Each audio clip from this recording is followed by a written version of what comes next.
That's the only sign. Checks is in my favor. See this power never divides.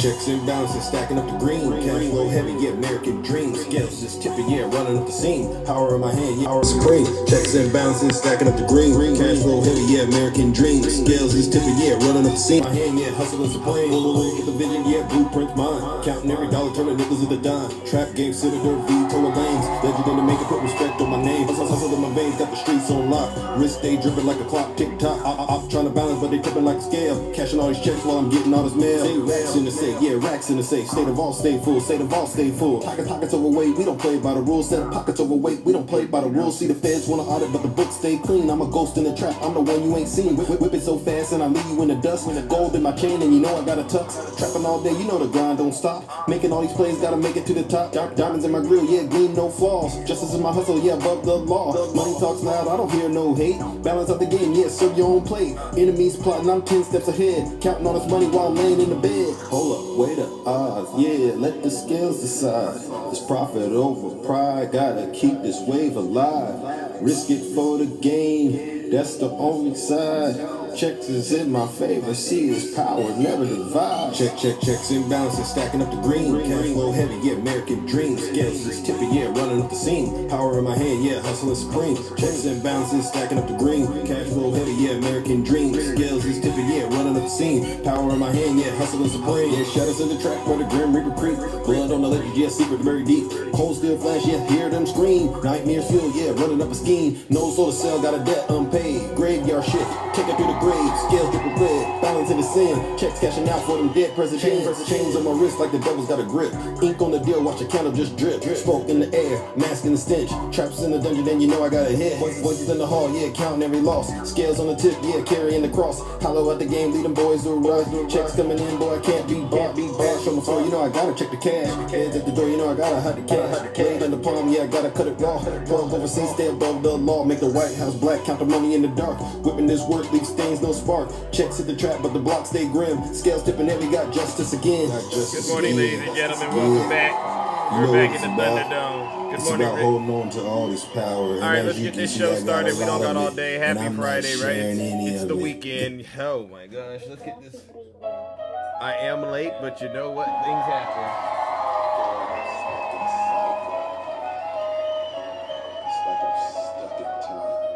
Let's go. It's like a curse, and I can't escape it. Good morning, ladies and gentlemen. Welcome to the show. It's deja vu when I'm running up these racks. I'm like the Terminator screaming, I'll be back. It's deja vu when I'm out here flying first class. It's like every week I gotta take out the trash. I'm on top of my game, Head of the class. You can tell that I made it. Look at my grass. True. Cars in the Welcome. garage. Happy Friday. I play the game so well, I won't finish last. Sitting in my living room screaming, how we made it. This is how it's supposed to happen when you Let's go. Good morning, Q-Dog. Going viral because my Zodiac.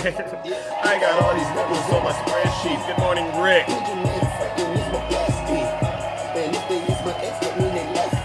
Here goes. Here goes. Here goes. Here goes. Here goes. Here goes. This is right here. I'll tell you what, I haven't gone into Zeus's live in a couple of days. Yes. Shit was radical. Very radical. It was horrible. I'm like, you've gone, Zeus has gone way off Oh the no. It's like deja vu. They want to throw it at me. Deja vu. It's like deja They vu. want to throw it at me. It's like deja vu. All right, welcome to the show, ladies and gentlemen. Happy Friday. Once again, we're back in the Thunderdome. I'm your host. I'm your pilot, and you know exactly why we are here. We have to do the wonderful work that we've all grown accustomed to doing in order to save this great country of ours from the evil that is totally taken over this nation. You know, I was reading a Bible passage yesterday. Someone can go look it up. We wrestle not against flesh and blood, but against spiritual powers, wicked powers, and evil in high places, right? And this is what we're doing. All right, and we'll get into that, ladies and gentlemen, all right? But before I do, let me take care of some very important housekeeping items.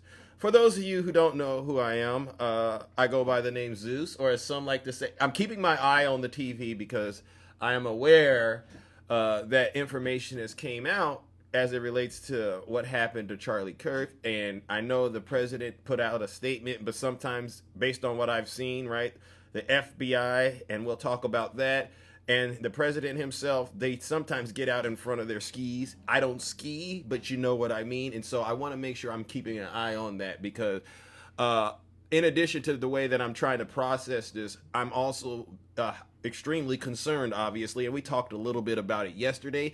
But what I do hope is that the conversations that I had yesterday happened, and I do hope that the conversations yesterday translated into the folks on the right behaving a lot better than I've seen them behaving on this app, and I'll get into that in just a second. But I go by the name Zeus, or as some like to say, Triple H. And why do they call me Triple H, ladies and gentlemen? Well, it's quite simple. The first H, it's because I'm honest. I'm the most honest person on social media, hands down. I'll say it if I have to. It doesn't bother me. All right. And then the second H is because I'm humble. Listen, if I get it wrong, and to be honest with you, I'm a human being. There are chances I might get it wrong. I will be the first to apologize. But here's the thing. Just because your feelings are hurt doesn't mean I owe you an apology. 9 times out of 10, especially when I'm dealing with a MAGA, it does mean you need to sit your special behinds down and listen to this special broadcast, right? And then the last and the final H, ladies and gentlemen, is because I am and will always remain, and Nutty knows this, the most handsome. Those are 3 H's. Yeah, I hear that they caught the suspect, right? And so I'm trying to wait for the FBI's press conference to get out. Now, like I said at the top of the show, many of you are very familiar with what I do. Good morning, Sneaky Fingers. We hold the folks on the right accountable for their dirty, disgusting, filthy deeds, as well as their crimes. And it has been brought to my attention that they believe that my platform is contributing somehow to a hostile political environment. And me, I'll take a risk, and I'll say if it is that, then you know what, whatever I can do to rein things in, I'll take it and take the feedback under consideration, right? And so what I wanted to do is ask, number one, does anybody think that my platform is contributing to a hostile political environment, ladies and gentlemen? Does anyone think that? I just wanted to double check because what I wanted to do, and I ran into a wild man, and he was there. He tried to beat me up yesterday because of what he says that I'm saying on my platform. And I said, listen, MAGA, and maybe you all don't understand this. Thank you. W to the chat. W to the chat.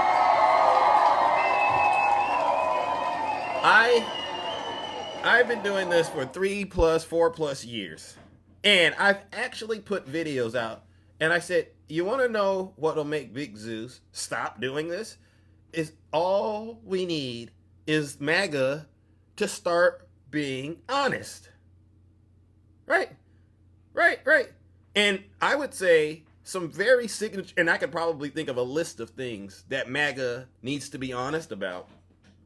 But the main thing that I was driving home was, can we all agree, MAGA, I know MAGA is here because they came in yesterday. Some of these people that I normally don't see, yesterday they had the audacity to show up. And I go, well, isn't that interesting? The moment that this is a moment in time, you all of a sudden come onto my show and all of a sudden you know everything that I've been saying and doing. I mean, where were you the rest of the time? Okay, whatever. But MAGA, can we all start to, somebody said, I'm not hard enough. All right, shout out to Kenneth. And Kenneth, I will agree with you. Now, offline Kenneth, you would say differently, but yes, when you're on a public format like I am, and they are looking, the feds are watching, Big Zeus. You got to keep it clean. A lot of you do things I can't do, but as the person that I am and the responsibilities that I've inherited as a result of being Triple H, I'd move a little different on this app, and I just hope each and every single one of you respect that, because I respect how you move, right? But I'll say this: are there any Trump supporters out there that think what I'm saying is harmful to the community, so to speak? Because I really want to check in with you to make sure you're understanding why we're here. Any Trump supporters out there, and this doesn't take long. I want to talk to the demons. And don't be in here under your backup accounts. Go get the main accounts. Where are those demons that were in here yesterday? And they're giving me, Zeus, you've done this, Zeus, you've done this, and they pretty much started to cry. I went into Wild Man's live yesterday, And I got to tell this story. And this is what reignited the fire. Yesterday I was very calm, and then Snuggles got in here playing games, and I said, "You see, you can't even work with these folks." But then I went to Wildman's Live, and they know that there's no suspect. They haven't caught the suspect yet. But the Democrats and the left, we're getting blamed for every single thing that's going wrong in this country. And then I said, well, Wildman, how is it the Democrats, if, like we talked about Donald Trump being convicted for those 34 felonies, I said, nobody that testified against Donald Trump was a radical leftist. All the evidence that they used to convict Donald Trump was evidence coming from people who work for him. His company, Trump.org, the checks, that was his stuff. That had nothing to do with the Democrats. But yet, you're pointing to the Democrats. Make it make sense. He couldn't do it. Okay. January 6th. January 6th. I said, okay. Who were the witnesses and all of that involved? Jenna Ellis, John Eastman, Mark Meadows, Mike Pence. Those aren't radical left Democrats. Those were Trump people. Saw what happened out there in Fulton County in Georgia with Fonnie Willis. All the people that are testifying, Brad Raffensperger, Brian Kemp, the governor of Georgia, these are Republicans. How do you continue to look at this guy, have all these Republicans and people who work for him go in and testify, and then turn around and blame us Democrats? It doesn't make sense. He gets mad at me. His son starts to cuss me out, and I said, sir, with all due respect, please tell your son to stop doing this, cursing me out. This is your son. Like, he should respect his father. I don't have to respect my father, Zeus. This is what he did. And then he kicked me from the live. And I said, I get it. It's this kind of dysfunction going on within the MAGA cult. That is the reason why Big Zeus is here. Because MAGA will not acknowledge Donald Trump lost the 2020 election. And you will continue to spread this lie as though he won it somehow when you know he didn't. That's an issue. And until you apologize, or you at least start telling the truth about that, we're always going to have to talk this way to each other. The second thing is, y'all got to admit, January 6th, that wasn't the Democrats either. All right, y'all got to stop these lies. Because we know who invited you there. It was Donald Trump. He invited you to the Capitol on January 6th.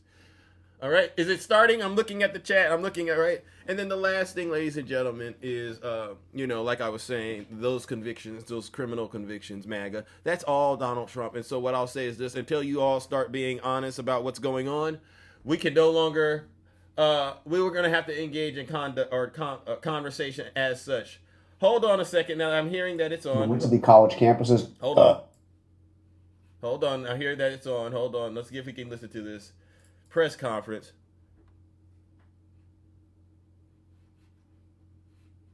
Hold on there. Where's my volume? Oh, there it is. What does that mean for moving forward? We have the FBI directors there in Utah showing the priority investigation-wise. What are they planning in terms of the funeral? What are you watching for next? Well, first, this to me is the. Hold on, ladies and gentlemen. Please bear with Zeus for a second. All right, here we go.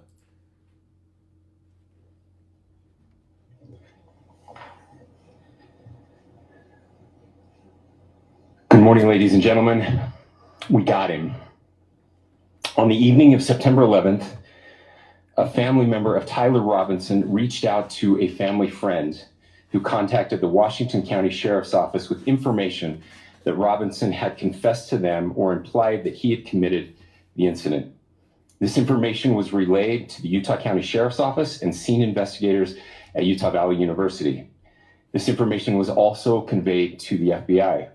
Investigators reviewed additional video footage from UVU surveillance and identified Robinson arriving on UVU campus in a gray Dodge Challenger at approximately 8:29 a.m. on September 10th, in which he is observed on video in a plain maroon t-shirt, light-colored shorts, a black hat with a white logo, and light-colored shoes. When encountered in person by investigators in Washington County on September 12th, in the early morning hours, Robinson was observed in consistent clothing with those surveillance images. Investigators interviewed a family member of Robinson who stated that Robinson had become more political in recent years. The family member referenced a recent incident in which Robinson came to dinner prior to September 10th, and in the conversation with another family member, Robinson mentioned Charlie Kirk was coming to UVU. They talked about why they didn't like him and the viewpoints that he had. The family member also stated Kirk was full of hate and spreading hate. The family member also confirmed Robinson had a gray Dodge Challenger.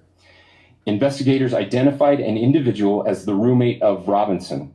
Investigators interviewed that roommate, who stated that his roommate, referring to Robinson, made a joke on Discord. Investigators asked if he would show them the messages on Discord. He opened it and showed several messages to investigators and allowed investigators to take photos of the screen as each message was shown by Robinson's roommate. These photos consisted of various messages, including content of messages between the phone contact named Tyler with an emoji icon and Robinson's roommate's device.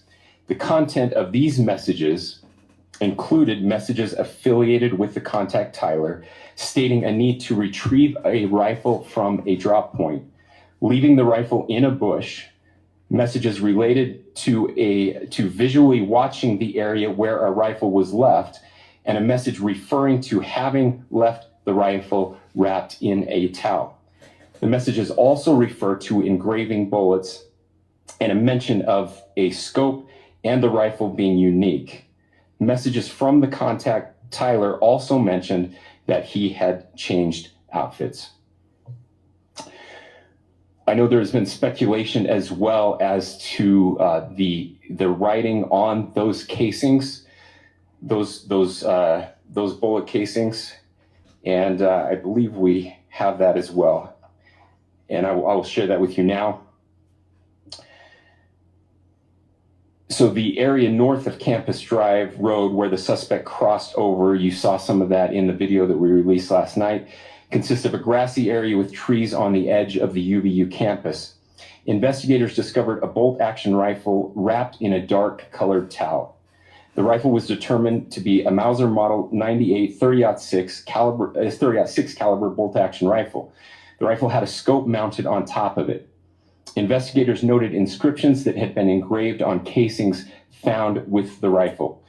Inscriptions on a fired casing read, "Notices, bulges, capital OWO, what's this, question mark." Inscriptions on the 3 unfired casings read, "Hey fascist, exclamation point, catch, exclamation point." Up arrow symbol, right arrow and symbol, and 3 down arrow symbols. A second unfired casing read, "Oh Bella Chow, Bella Chow, Bella Chow, Chow Chow." And a third unfired casing read, "If you read this, you are gay, LMAO."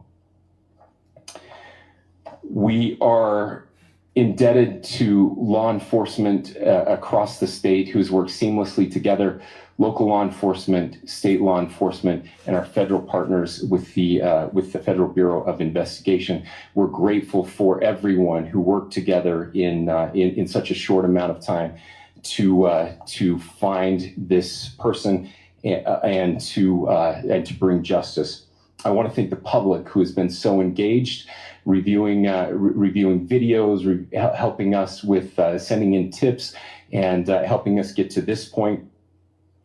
I want to thank the family members of Tyler Robinson who did the right thing in this case and were able to bring him into to law enforcement as well.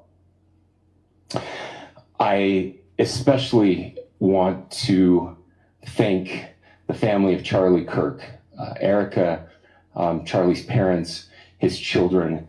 I want us to be thinking of them as we bring justice in this case. They will be involved in that justice. We will be working very closely with them as we move through this process as well. This is a very sad day for our country, a terrible day for the state of Utah. But I'm grateful that at this moment we have an opportunity to bring closure to this very dark chapter in our nation's history. With that, I will now turn the microphone over to the director of the FBI, Kash Patel. Thank you, Governor. This is what happens when you let good cops be cops. The FBI and our partners are proud to stand here today together to bring justice to the family of Charlie Kirk and honor his memory. I want to express my deep gratitude to President Trump, the Vice President, and the entire White House who have been so incredibly supportive with both resources and just personally to the FBI as a team.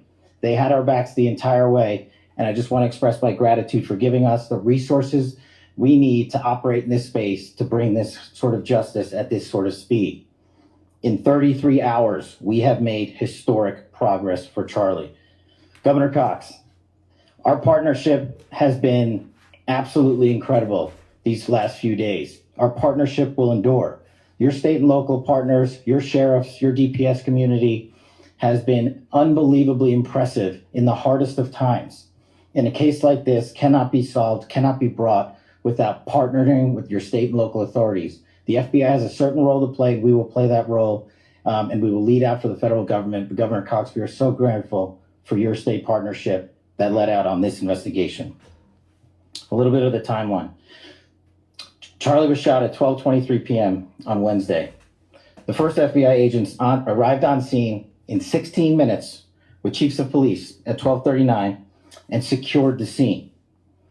The FBI immediately launched fixed-wing assets. We utilized these assets to transport personnel, specialty technicians, hostage rescue teams. We also utilized these assets to go back and forth from the East Coast and here in Utah to transport forensic evidence and other evidence that will be analyzed and is being analyzed at our FBI laboratories in Quantico and other laboratories, including the ATF. At my direction, the FBI released the first set of FBI photos of the suspect at 10 a.m. local time on 9/11.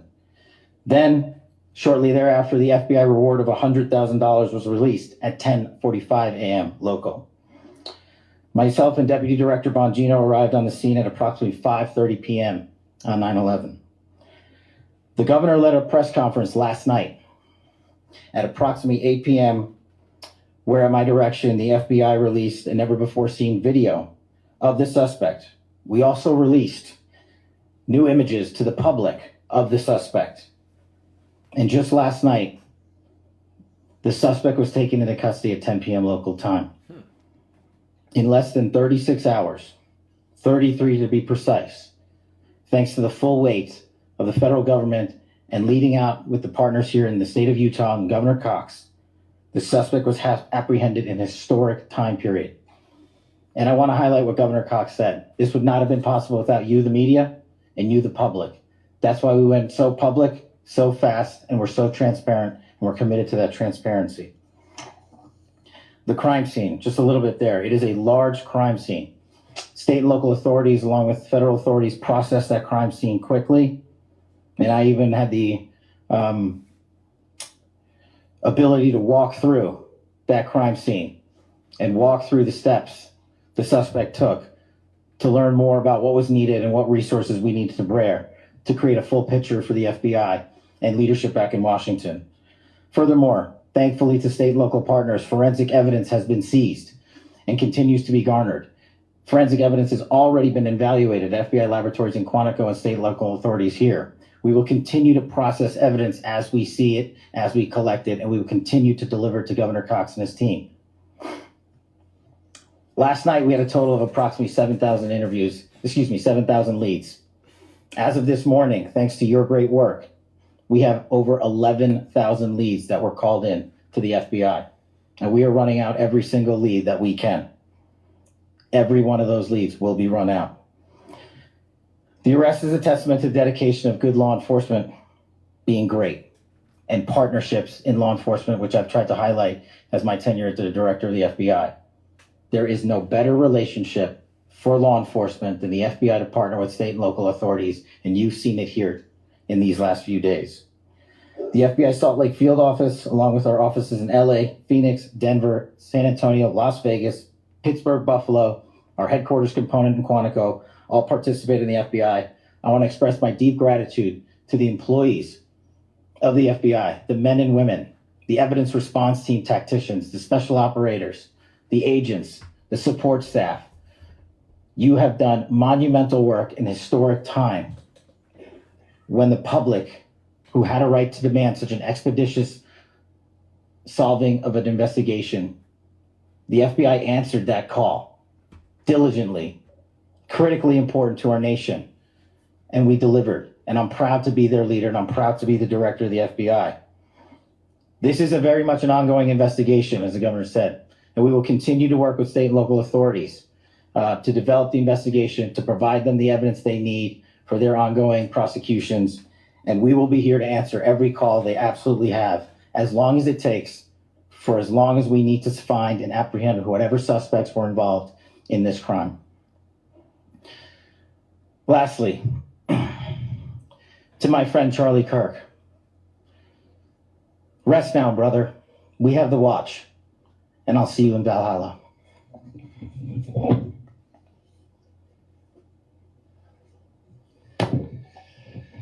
Thank you, and good morning. I would just like to take a few minutes as the sheriff to express my gratitude for everybody who has played a part in this investigation. As you know, it's been a vast, a complicated, and a very, very fast-paced investigation. You're looking at people standing up here who are running on, if they got an hour's sleep in the last couple of days, they're probably lucky. It has been very taxing.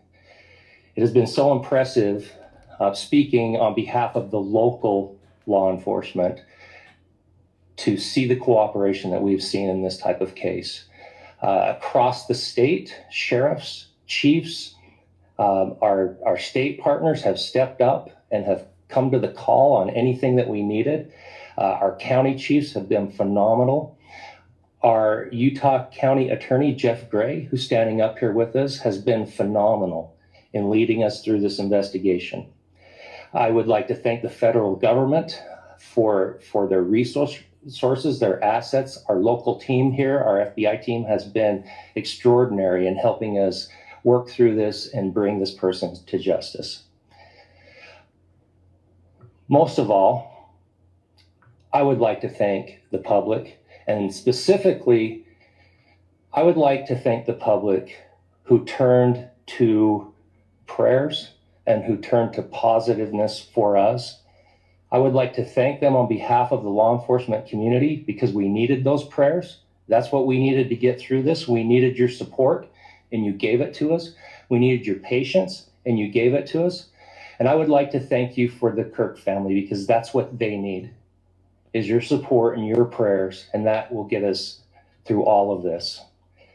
So thank you, everybody, for everybody that have stepped up. We've had such a phenomenal response to this. Thank you.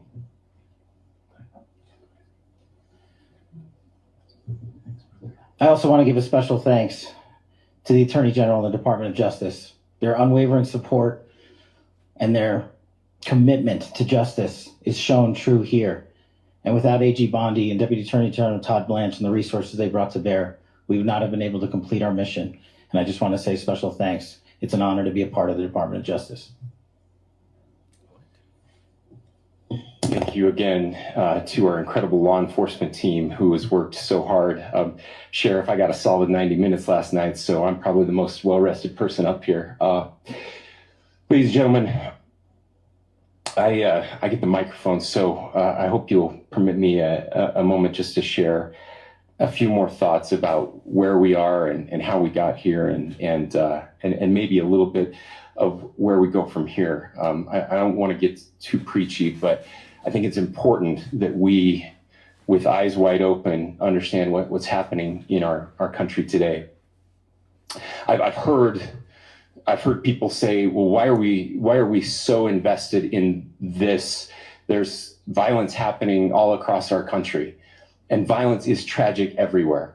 And every life taken is a child of God who deserves our love and respect and dignity. This is certainly about the tragic death, political assassination of Charlie Kirk. But it is also much bigger than an attack on an individual. It is an attack on all of us. It is an attack on the American experiment. It is an attack on our ideals. This cuts to the very foundation of who we are, of who we have been, and who we could be in better times. Political violence is different than any other type of violence for lots of different reasons. One, because in the very act that Charlie championed of expression, that freedom of expression that is enshrined in our founding documents, in having his life taken in that very act, makes it more difficult for people to feel like they can share their ideas, that they can speak freely. We will never be able to solve all the other problems, including the violence problems that people are worried about, if we can't have a clash of ideas safely and securely. Even, especially those ideas with which you disagree. That's why this matters so much. Over the last 48 hours, I have been as angry as I have ever been, as sad as I have ever been. And it was, as anger pushed me to the brink, it was actually Charlie's words that pulled me back. I'd like to share some of those. And specifically right now, if I could, I need to talk to the young people in our state, in my state, and all across the country. As President Trump reminded me, he said, you know who really loved Charlie? The youths. And he's right. Young people loved Charlie, and young people hated Charlie. And Charlie went into those places anyway. And these are the words that have helped me. Charlie said, when people stop talking, that's when you get violence. He said, the weak can never forgive. Forgiveness is the attribute of the strong. The only way out of the labyrinth of suffering is to forgive. Welcome without judgment, love without condition, forgive without limit. He said, always forgive your enemies. Nothing annoys them so much. A few months ago, I referenced this last night, Charlie posted to social media, when things are moving very fast and people are losing their minds, it's important to stay grounded. Turn off your phone, read scripture, spend time with friends, and remember, internet fury is not real life. It's going to be okay. He again said, when you stop having a human connection with someone you disagree with, it becomes a lot easier to commit violence. He said, what we as a culture have to get back to is being able to have a reasonable agreement, where violence is not an option. Now, again, to my young friends out there, you are inheriting a country where politics feels like rage. It feels like rage is the only option. But through those words, we have a reminder that we can choose a different path. Your generation has an opportunity to build a culture that is very different than what we are suffering through right now. Not by pretending differences don't matter, but by embracing our differences and having those hard conversations. I think we need more moral clarity right now. I hear all the time that words are violence. Words are not violence. Violence is violence. And there is one person responsible for what happened here. And that person is now in custody and will be charged soon and will be held accountable. And yet all of us have an opportunity right now to do something different. I want to thank my fellow Utahns. This bad stuff happens. For 33 hours, I was praying that if this had to happen here, that it wouldn't be one of us, that somebody drove from another state, somebody came from another country. Sadly, that prayer was not answered the way I had hoped for, just because I thought it would make it easier on us if we could just say, hey, we don't do that here. And indeed, Utah is a special place. We lead the nation in charitable giving. We lead the nation in service every year. Wow. But it did happen here. And it was one of us. Really? But Huh. I want you to look at how Utahns reacted the last two nights. There was no rioting. There was no looting. There were no cars set on fire. There was no violence. There were vigils and prayers and people coming together to share the humanity. And that, ladies and gentlemen, I believe is the answer to this. We can return violence with violence. We can return hate with hate. And that's the problem with political violence, is it metastasizes, because we can always point the finger at the other side. And at some point, we have to find an off-ramp, or it's going to get much, much worse. But see, these are choices that we can make. History will dictate if this is a turning point for our country. But every single one of us gets to choose right now if this is a turning point for us. We get to make decisions. We have our agency. And I desperately call on every American, Republican, Democrat, liberal, progressive, conservative, MAGA, all of us to please follow what Charlie taught me. I'll just conclude with words I share often from a friend and author, Yuval Levin, who was asked if he was optimistic about our country, and he said, "I'm not optimistic." He said, "I hate optimism." God, that sounds bad. But he said, optimism is a vice. It's this idea that good things are just going to happen. And he said, in the history of the world, good things have never just happened. He says, I'm not optimistic, but I am hopeful. And hope is the virtue that sits between the vices of optimism and pessimism. Hope is the idea that good things are going to happen because we can make them so. I still believe in our country. And I know Charlie Kirk believed in our country. I still believe that there is more good among us than evil. And I still believe that we can change the course of history. I'm hopeful because Americans can make it so. Ladies and gentlemen, we're happy to answer any questions you might have. Governor, can you speak to whether the suspect is speaking with authorities and his demeanor, Tyler Robinson, when he turned himself in? I cannot speak to that. Governor, how do you interpret the engravings on the case of Well, I will leave that up to you to interpret what those engravings mean. I think the clearest one that says "catch fascist," there's not, and by the way, that's like catch like a ball, catch this. That's I think that speaks for itself. Governor, you indicated that he had been communicating. Talk about this level of hatred that this person expressed. Beyond that, is there anything in your view that you discovered that may have radicalized or changed him or prompted him to commit such a horrific? There's nothing more that we can share at this time. All right. I'm going to go ahead and move it. It's time for me to at least, oh my gosh, there's so many things.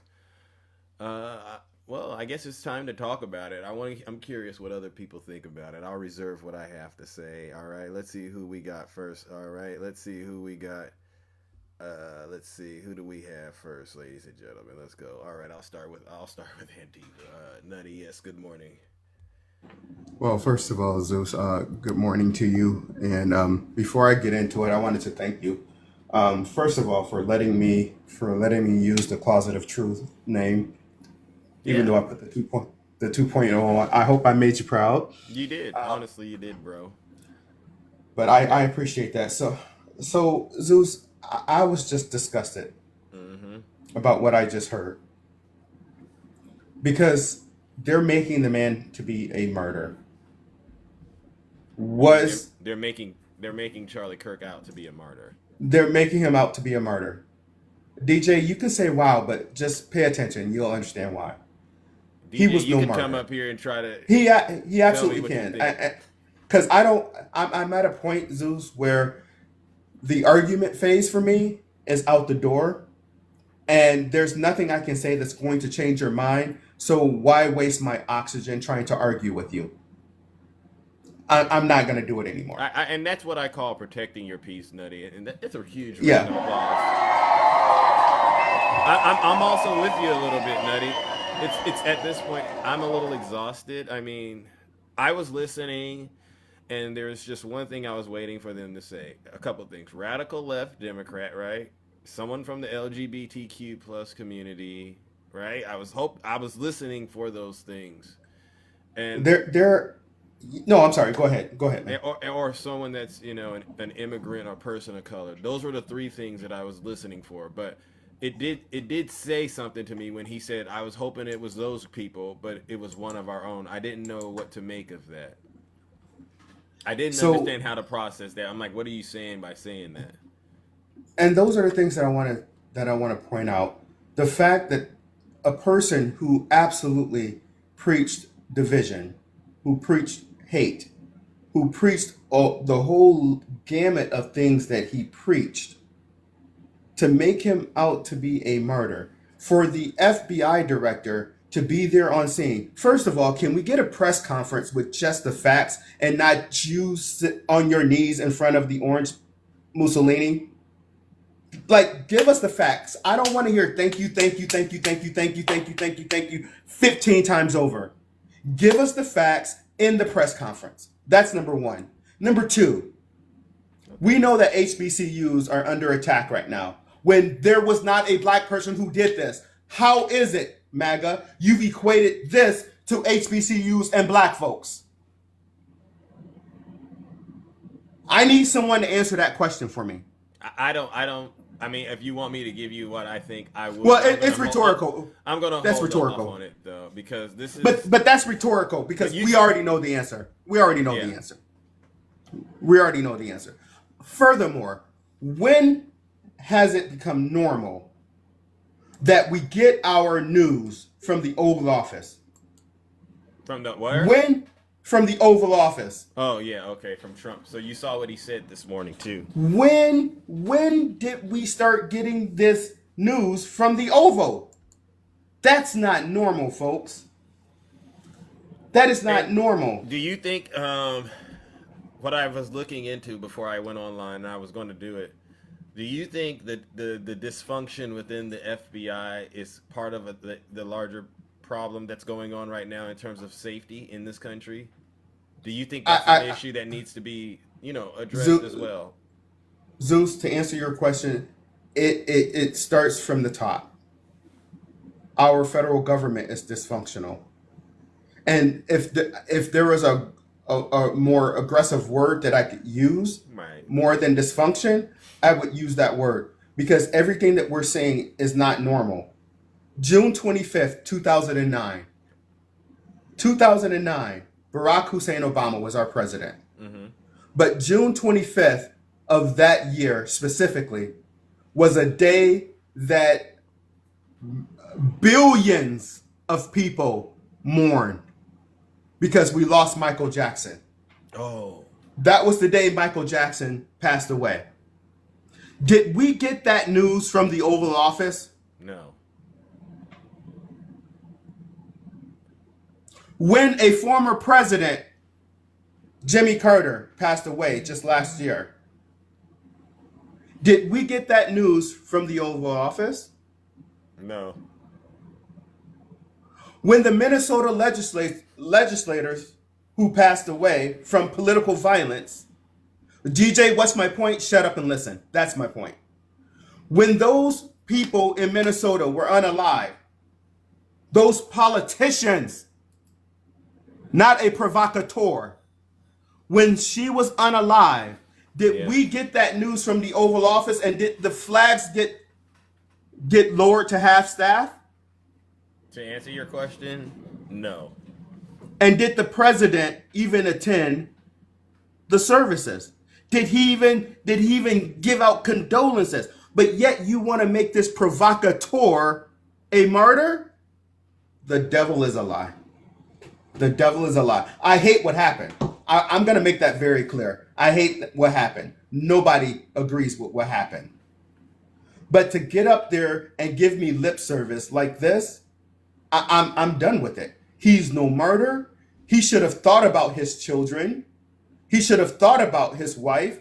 He should have thought about his parents.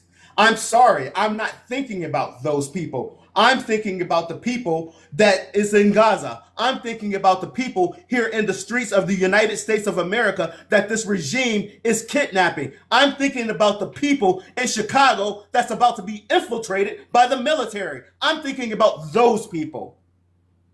Those people who They're don't have Americans. his platform. They are Americans. Those people you're talking about, they're Americans, Nutty. Yes. But even if they're not documented, Zeus, I'm still thinking about them because it's humanity. Do we have laws and order in this nation? And well, we're supposed to. Yeah. We know how that's going. Right. And should people follow the law when it comes to immigration? 100% they should. However, at the end of the day, they are human beings. And I will not demonize those people because they are trying to come here for a better life. And if any immigrant is hearing me right now, there is a movie that came out a couple years ago called Get Out. Get out. This is not a safe place for you. Yeah.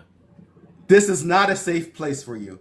Yeah. I'm gonna reserve that time right there because I'm feeling heated, Zeus, and this is not the time. This is not the time to be heated. Right. So, as the show goes on, I'll just jump back in if I want to come up. All right. Thank you for letting me up. Thank you for expressing your position on this matter. All right.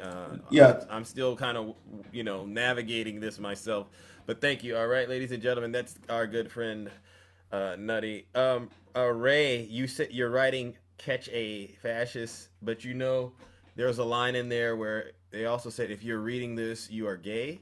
So I don't know why you're ignoring that side of this, right? Because if you're gonna focus on a particular issue, then you got to look at the full picture, all right? And then I don't know if you heard the part where the governor said that he was hoping it was someone else, but it's really one of ours. So I would encourage MAGA right now to be very, very sensitive and be very, very mindful to the actual truths that are out here about what's going on. All right. But if I'm missing anything, you're more than welcome to come up here and let me know. All right. Ladies and gentlemen, please bear with me. Obviously, we know DJ doesn't agree with us, but I'm curious about what DJ took away from that press conference. DJ. Thanks for bringing me up. I didn't hear the whole thing, Zeus. From what I heard, it sounded like basically he was appealing to all sides, that he wanted to, that political violence, it's not the answer. And, anyone to say that, I'm not going to get into a debate with anybody about Charlie Kirk. Okay. If you feel like he was out to stir trouble or separate people or to divide us, then you didn't listen to Charlie Kirk, and that is the truth. And anybody who wants to debate me on it on some other time or some other I platform, don't want to think we need to debate it, but couldn't we agree that he said some things that obviously offended a lot of people? I mean, if we could leave it at that, then I don't think we need to go any further. Okay. I mean, yeah, he did offend people. But if I was to stand on your platform and say that the sky is blue, Zeus, there are people who are going to be offended by it. So, people who are looking to be offended are going to be offended. And that is a fact. Okay. Let me ask this, though. Did you hear him say anything about it being somebody that's a radical left Democrat or anything like that? I'm sorry. Are you referring to what Patel said? I mean, in this whole press conference, did you hear anything like this radical left lunatic Democrats? You hear anything like that? Somebody from like the LGBTQ plus community? Zeus, I heard about the last 5 minutes of that's when I came in the room, so I can't speak for. I didn't hear the whole. If you did hear it, that would have been. If you didn't hear it in the last 5 minutes, then I think it's safe to say then you didn't hear that, because I've heard Trump say it. I've heard Trump say it. I've heard Trump say, I don't agree at all with the way Donald Trump has handled this. When he went on the Fox News this morning, the only thing that he should have been there to speak with is, until we knew all the facts, we all just need to, to mourn Charlie and his family and give prayers for his family. And as a country, we need to come together. That should have been his message. That should have been. Absolutely. Absolutely. But it was not. I'm not going to argue with you on that. And so this is, to me, the bigger issue. Why is it that Trump continues to do this? In your opinion? I can't defend it, Zeus. The only thing that I can say is that you look at what Donald Trump has gone through the last however many years with what his political enemies have tried to do to him. I understand to a degree. But when you get to the point where you're in that office, then you need to be a representative of the people that you represent in that office. So, no, there are things that Trump says that need to be said, but right now, what's going on, and even not just today, not even just what happened day before yesterday, I'm talking about what's happened since he's been elected. He needs to be more of a person that brings people together as opposed to separating people. I agree on that point, but there's a part you mentioned, and I honestly, it's incredible you decided to come up here and take all of this hate, because a lot of people don't like you, and you just decided to come up here and talk. But when you say things happen to him by his political rivals, don't you think that kind of makes it a little bit more of a, you're kind of excusing his behavior in a way? Because no, sir. In all fairness, a lot of the stuff Donald Trump is going through, it's really self-inflicted. If you know what I'm saying, because I've spoken to real people, real Republicans in person, and the one thing they'll tell me is, if he would just close his mouth, he wouldn't be in all of this, right? This is what I've heard from real Republicans that support him. I'm pretty sure that's what I just said, Zeus. So it's not really his political rivals more so than it is him constantly throwing things out there with his words, because he's a very powerful person, whether you want to admit it or not. He has a lot of influence. Folks like yourself, maybe you're more on the stronger side. You know how to gauge Trump being honest and being bad and not let it influence you to do and say bad things. But there's a lot of people out here who are weak-minded that listen to what Donald Trump says. And when he veers off into this territory and he starts attacking and labeling innocent people, this is where we are now. And then, to your point, he won the election. Yep. He should no longer have to stoop down to a level like that. He should be able to leverage the power of the presidency to do things to unite the country, and he refuses to do it. And please do not say that please don't think that I'm justifying what he says. But since he's become president, every single move that he's made has been fought, regardless of whether it's potentially a good move or a bad move. Why do you think that is? President, excuse me? Why do you think every single move, as you say, is being fought? Because I think there are movements in this country that need Donald Trump to fail. Because Donald Trump is an outsider. Donald Trump is not in the normal political machine. And the normal political machine needs Donald Trump to fail. Because otherwise what's going to happen is the next person that comes up is going to be out of the political machine. And that's whether you're on the left or whether you're on the right. Do you think any other president in history of this country was experiencing that kind of difficulty that you just said Donald Trump is experiencing, or do you think it's unique to Donald Trump? I think that to this level, it's absolutely unique to Donald Trump. Level. You don't think Joe Biden had every single move he was doing just basically being very overly scrutinized? You don't think? I think that Zeus, President Obama perhaps being the first black president, you don't think any of these other people? I think that those presidents have come along in a time when social media was born and thrived. And I think that any time that I mean, there are a lot of good things and positive things about social But media, you but didn't. I mean, it was a yes or no. I mean, it was like, hey, I think I did. I I think I answered your question. so I think that yes or both no. You don't think Biden and Obama and Trump have all come along when social media was a thing that has a bigger influence on the voice in this country than we've ever seen, and certainly in my lifetime. Yeah, but that didn't answer my question. You don't think Obama got a lot of resistance for some of the things he was doing? For Not goodness to the sake, extent that Trump has. No, for no. goodness sake, he couldn't even catch a break after wearing the tan suit, right? I mean, Do you that's a remember? pretty. I don't really know what you. I mean, I remember hearing something about the tan suit. I can't Yeah. swear that I know exactly You what you're mean referring to. But has you? any other president had the legislative and the judicial branch jump in and try to stop his actions the way that it's happened to Trump? Are you meaning? Do you mean has any other president tried to break the law as much as Trump? No. How many times has Trump been stopped in a judicial process only to have that process overturned, Zeus? Well, he's doing things that actually are in a lot of cases illegal, right? That's why Okay. right? The How many tariffs, times has the Supreme Court? hold on, the tariffs, the National Guard stuff that he's doing, that thing is actually harming communities. Yeah, you're going to end up having a lot Tell more. me what about the National Guard is harming the communities? Well, he's supposed to be coordinating with the governors, from what I understand, right? When you're bringing in the National Guard into any state, you should be coordinating with the governors of those states, and they should be making the request, from what I understand. And you shouldn't be trying to use military personnel to do the work of a law enforcement, right? Tell me when we've done that. When did he do that? Huh? When did he do that? Well, why do you think these governors are suing him? Why do you think the Chicago governor is saying, do not bring the National Guard here? It's because they're looking at this and they're going, we have legitimate concerns that the president's conduct is unlawful. The strike on Iran without congressional approval, the striking of 11 people in a boat from All Venezuela. right, do you want to go over those things individually, or you just want to list 10 things and I don't get a chance to address any of them?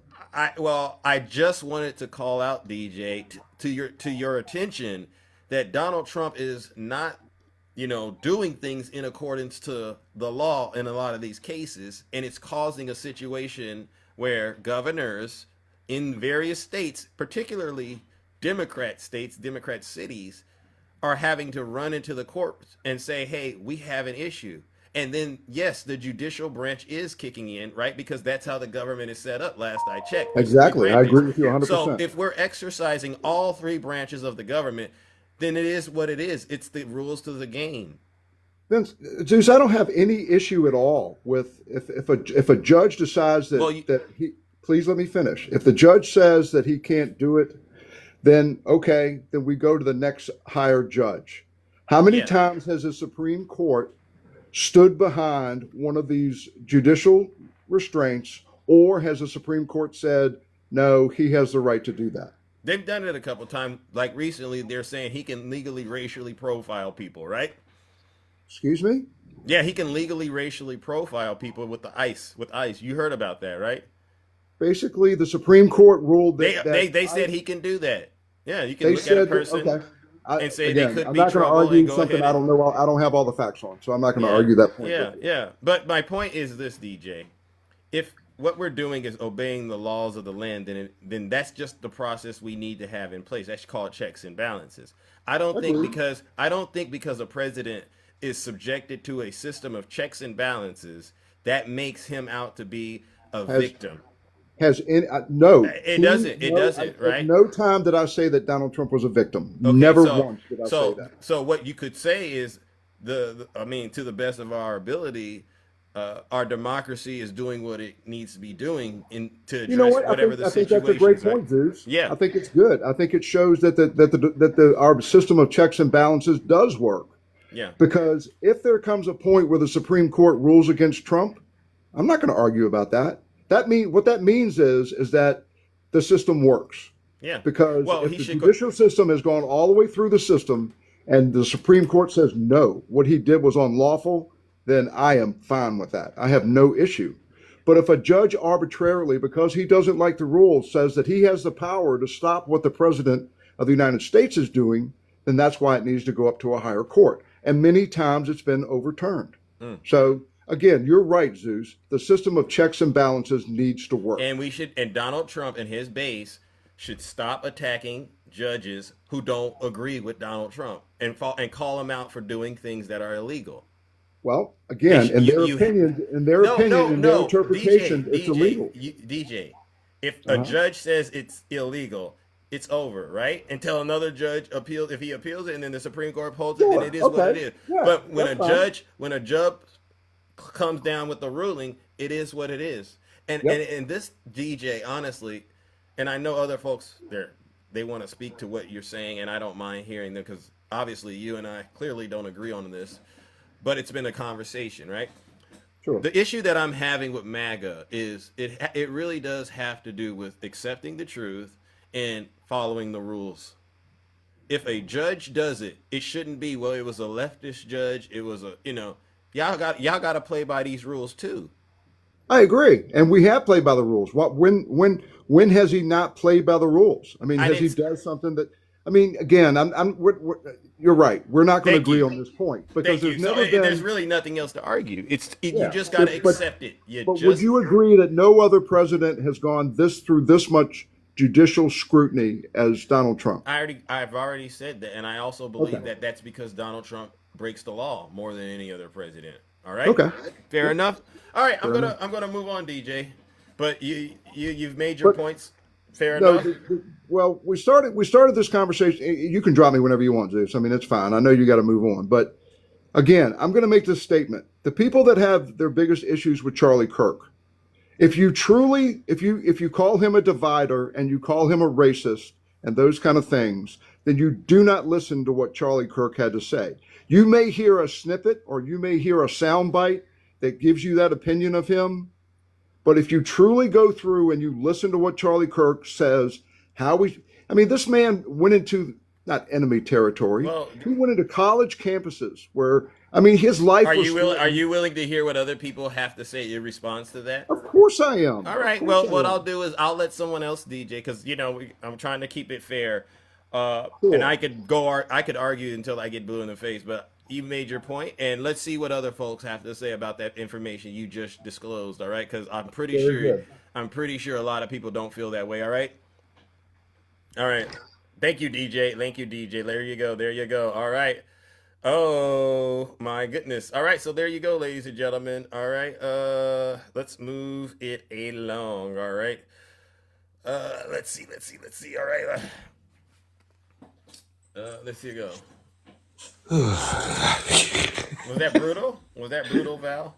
That was brutal. Yeah. Absolutely brutal. If I step on an airplane and there's a black pilot, I question his credentials. Who said that? Charlie Kirk. I guess that's pretty okay to say. I don't see how that offends anybody, Val. What else has he said? That doesn't offend anybody. Some people have to unalive in order to maintain, through G violence, in order to maintain our 2A. Oh. Who said that? Charlie Kirk. I don't see a problem. I guess it's okay, right? I don't see why people have a problem with things like that. And really enough on that subject, to be honest with you. After that press conference, I'm so disgusted I can't even see straight. They won't admit when they're wrong. That's where we're at here. They just will not admit when they're wrong. And that, Val, is the crux of the biggest problem we have in this country. Right. And they can't admit that they're wrong. And I don't know if it's because they're afraid to. Or they clearly, they just can't see it. Which one do you think it is? I think it's common sense at this point. It's really, if you don't want to be a president that gets attacked by every legal agency in this country and you want to try to blame it on administrations, maybe you shouldn't do things like steal files from the people. Maybe you shouldn't do things like try to overthrow the government with fake electors. Maybe you shouldn't do, you know what I'm saying? Maybe you shouldn't do things like try to turn the military of this country against its citizenry. Maybe you shouldn't, maybe you shouldn't try to put forth issues. Hey, even on 2A, we'll take the weapons first and do due process later.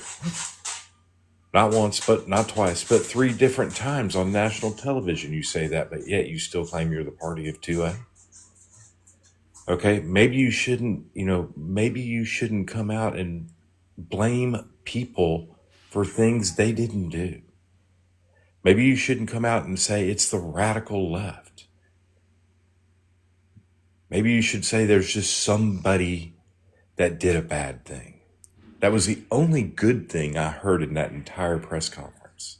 Yeah, I took down some notes, Val. Yeah, there was, the person that said this was one man. This wasn't a group of people's fault. This was one man's fault. That was correct. Okay, that was actually the only correct statement in that deal.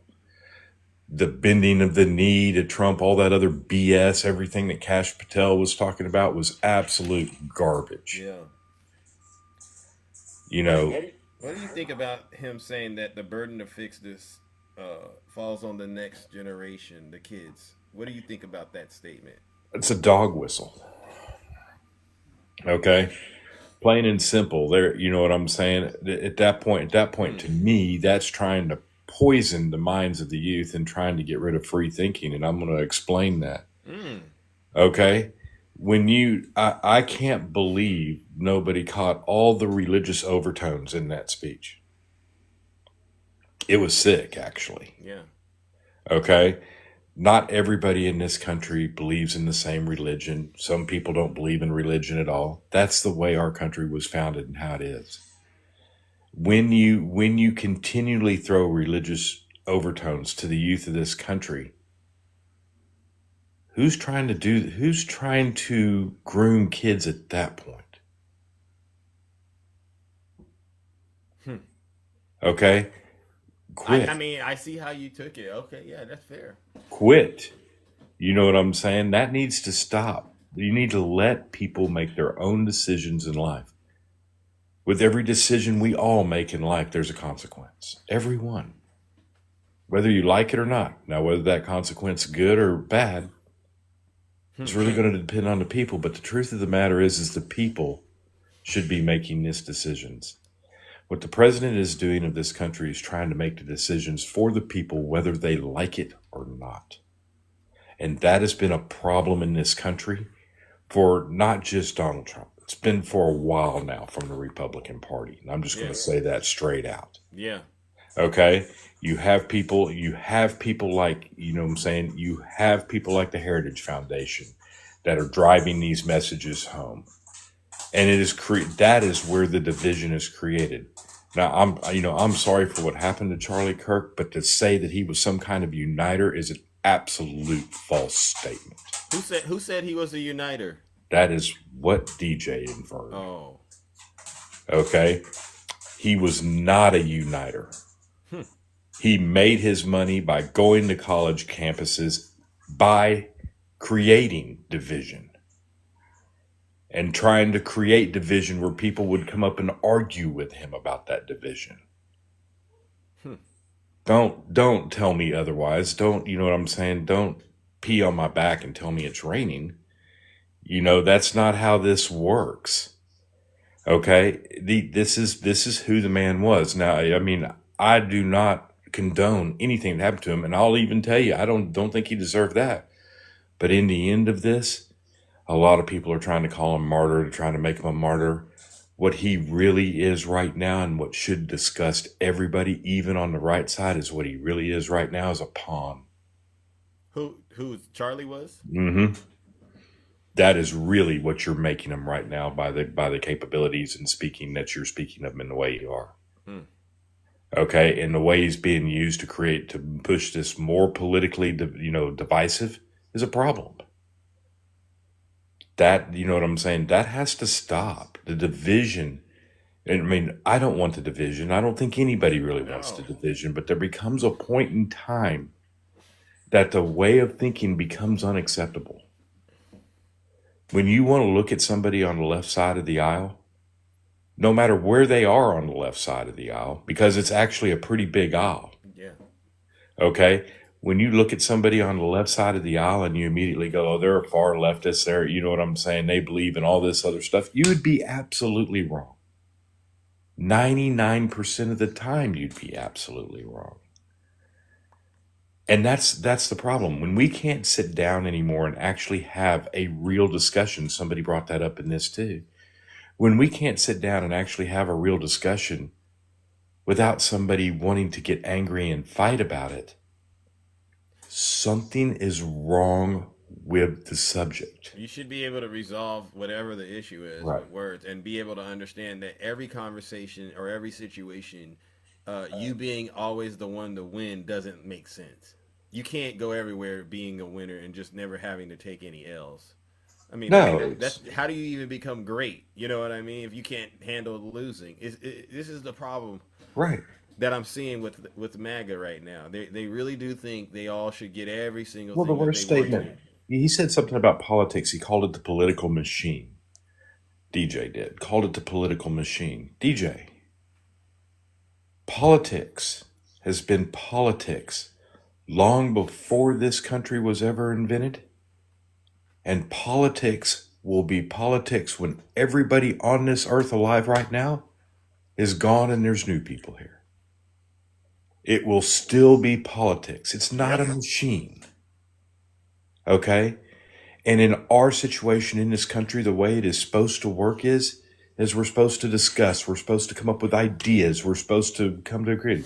In politics, no politician is going to make everybody happy. The goal of a politician is to do what is better for the majority. I know people don't like to hear that, but that is actually the reality. Okay? Majority rules. Okay? Majority, what benefits the most of people will lift the lesser of people. Yeah. That is the ideal. Good morning. And it's not going away. It won't go away in our lifetime. It won't go away in my children's lifetime. It won't go away in my grandchildren's lifetime or my great-grandchildren's lifetime. Yeah. That's the reality of what we're working with. And as soon as people start to understand that and start to realize they need to be involved and not just sit back and listen to their friends talk about it without picking up a single piece of paper or looking at what's actually going on, as soon as people know you have to be involved in the system in this country, Yeah. in order for it to work, we are going to continue to fail. We're going to continue to get people like Donald J. Trump that want to use the power to benefit themselves rather than benefit the people. Unbelievable. Unacceptable. But you're right. This is what's happening while his poll numbers are tanking, by the way. And they're going to continue, right? That's not going to end, DJ, because here's what's been subverted through these entire conversations. We haven't talked about what happened with Poland. The e-files have almost been completely forgotten about. 9/11 was not a celebrated day yesterday. Okay? These are the things that are being done. The diversions from what are actual problems in this country. I don't know how anybody can sit and fight against not wanting the e-files released. I want you to remember that every time you agree with Donald Trump right now, has stands, and the Republican Party, by the way, because the other thing we didn't talk about was what happened in the Senate the day this happened. Okay? By them voting, again, not to release these files because they want to follow the president's lead on this. Every person that agrees with that movement of not releasing these files And listen, is not for children. And what I'm hearing, and Val, you brought it up, but what I'm hearing is this is what's going to get Donald Trump into a lot of trouble with those files. Let me see if I got the photo. All right, because there's other people who are Let me see. Let me see. Let me go back to my other device. Hold on one quick second. Please. Oh, you could keep talking. Let me see. Yeah, yeah. We have, you know what I'm saying? We have all this, and I want people to remember the one thing I do agree with Charlie Kirk with is that he wanted these files released too. He agreed with Marjorie Taylor Greene that these files need to be released. And I want you to remember that Marjorie Taylor Greene was also the person that said, I don't care about the consequences. Okay, I think we might have seen one of those recently. So these are the things people need to keep talking about. These files need to be released. No matter which way or who it hurts, it shouldn't matter. The victims of these things that have been going on since the 1990s, known about since 2001, somebody given a sweetheart deal in 2009, finally getting convicted of this crime in 2019, his protege getting convicted in 2022, now we got an S offender that is in a minimum security lockup. A lockup, I mind you, that gives the capability of work release. I want you to remember that. Yeah. Okay? Done by the sitting president of the United States. This is not acceptable. Yeah. Look, now you see this picture in the background? Mm-hmm. This came out of, and you probably already Out of the know book, this. yeah. But out of the birthday book. DJ, and to all of you Trump supporters, this is what they're saying. This is a picture of Epstein being, these are. Oh, these are horrid. Yeah, children, and in the background they say that's Mar-a-Lago. It looks like it, right? I didn't know that, but I said, oh. I'm telling you all, while you all are sitting out here praising this guy, the evidence is right here. Yeah, and you're right, Val. We're not talking about that. Right. That's, you know what I'm saying? And it makes me wonder sometimes, what was this all about? You know what I'm saying? Why do we quit talking about? Is it just not the news of the day anymore? Is it not the flavor of the day anymore not to care about children? Because when we talk about the e-files, everybody tries to park it into the world of Trump. Everybody tries to park it into the world of Epstein, Ghislaine Maxwell. You know what I'm saying? And all the people that are involved. We even have talked about the royal family and everything that was involved there. We've talked about all these things. But I want you to remember what that file is really about is children. Children. Yeah. Tiny Tank Top Tim Tom, if it is Mar-a-Lago, would that change your position, and would you be brave enough to walk away from the cult after that? Just put a yes or no. Oh, that's like asking a mouse if he's not going to take the cheese. What I thought. I mean, Yeah. Well, listen, Val, I'm going to move it on, all right? I think Thanks, some of buddy. our mutuals, they want to come up here and absolutely express how they felt, all right? But I appreciate it, all right? Ladies and gentlemen, let's go get ahead and give Val a round of applause. No, Tom did not answer. He didn't answer.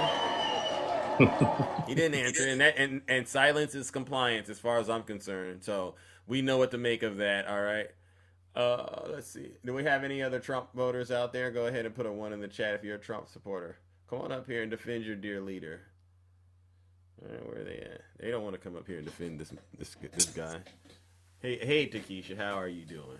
Hey Zeus, how you doing? I'm gonna be real quick. Okay. But I'm gonna speak to my people at the end. Okay. First of all, I can't stand when people say we are all God's children. Cause no, we not. If he's not your father, you're not his child. Yeah, Jesus loves all the little children of the world. Yeah. But that don't mean you healed. You So know what I stop say, saying, Takesha? what's up? I say somebody got to go to hell. They going. Somebody got they to going. go. Let me say this, Zeus, and I don't care who get mad. I'm sick of DJ. Let me say that. Trump is not an exception to the rule. Thank you. He has not been more mistreated than any other president in this world. As a matter of fact, he's gotten more leniency than any other president that has served. Because Barack Hussein Obama was criticized for wearing a tan suit rather than black. Barack Hussein Obama family has been made pictures out of as apes. Oh. Barack Hussein Obama, everything he tried to pass, they tried to get down, but thanks be to God that he didn't let it be successful. Amen. Barack Hussein Obama could not even have a press conference or anything without somebody yelling out something against him. Barack Hussein Obama could not even say Trayvon Martin could have been my child. Oh, I remember that. Without being criticized and said he was dividing the country. Oh. But this man can get up and say radical left, and they still want to call him a great president. DJ, shut up. Find you another platform to go to. We are sick of DJ. We're sick of DJ. DJ, let me tell you about the Charlie Kirk that I knew, who said that those black women in power got their job because of DEI and were taking jobs from qualified, well, let me put the first word in front of qualified, more qualified white women. If you're not black, DJ, you wouldn't understand. Saying that he would have to have the credentials of a black pilot before he let him fly was racist. You don't need the credentials of the white pilot, DJ. Why would you need the ones of the black? Saying things about black dads not being in the household when there are white men that walk away from their families every day. There are white single mothers whose dads, children's dad walked off when they said, I'm pregnant. He demonized black and brown people. And if y'all think he opened his eyes in heaven, y'all sadly mistaken. I know when he opened his eyes, he said, Lord, I wish I could have did better on this earth. I didn't know I was going here. I don't care who get mad. But one thing that Bible says, the Lord knows your heart. He said, my name are on their lips, but their hearts are far from me. Wearing a cross around your neck and going around saying, I'm a Christian, I love Jesus, is not going to show you who a person is if they fruit that they bear don't align with what Christ stands for. Charlie Kirk was not a Christian because Christianity is Christ-like, and Christ ain't did none of the stuff that Charlie Kirk did when he was on this earth. Now let me speak to my black people. I'm going to get down, Zeus. Takesha, go ahead. Go ahead. It's your time to shine. This press conference should have told y'all everything y'all need to know about how we are treated different in this country. And usually I don't do this, Zeus, but I got to. When one of our own gets unalived or does some unaliving, they will go all the way back to when we stole a Snicker in the first grade to taint the image of the black person. True.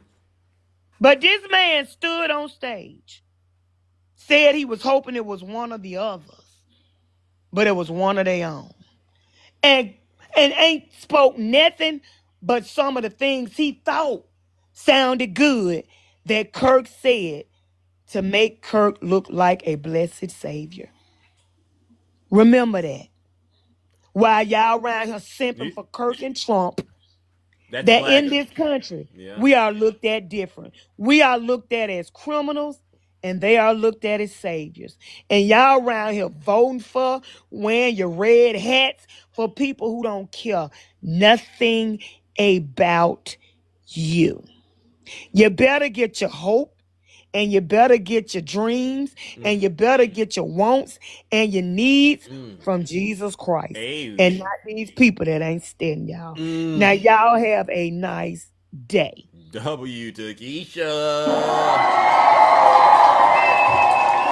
Well, obviously, you got a lot of folks that love you, and you brought the truth. You brought the hammer down. All right, so I'm ladies, tired of it, Zeus. yeah, I'm equally sick of DJ. yeah, I'm very sick of DJ. and we Very sick. I want DJ to get on his knees, to open a Bible, ask the Lord where to lead you so you can get rid of that stronghold that Donald Trump has over you. Amen.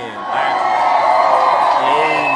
Because it is a stronghold. It's a stronghold, Zeus. Yeah, and if I need to, we might actually have to start reading real scriptures to these demons so that they can just. Because they don't know. Zeus, they ain't opening up their Bibles. They don't know. I bet I could call the scripture right now. They ain't never heard before in their life. They ain't reading no word. They just going by how they feel and saying they Christian. Yeah. Yeah. And that's the bottom line, Yeah, Zeus. and we ain't falling for it because we look for the fruits of your fruits of the Spirit, all right? And if we don't see them, then we get rubbed the wrong way. We don't need to get the word salad or anything. We can see the fruits of the Spirit miles away, right? Zeus, let me say this, and then I'm going to drop. Mm-hmm. They keep talking about Charlie Kirk went around spreading Christian love and letting everybody know he was Christ. Like, the devil took Jesus on a mountain. Oh. Read a scripture to him. Because he wanted him to perform a miracle in front of all the people that were down at the bottom of the mountain. So if the devil can quote a scripture, just because you say you know Christ, that don't mean you know him, Zeus.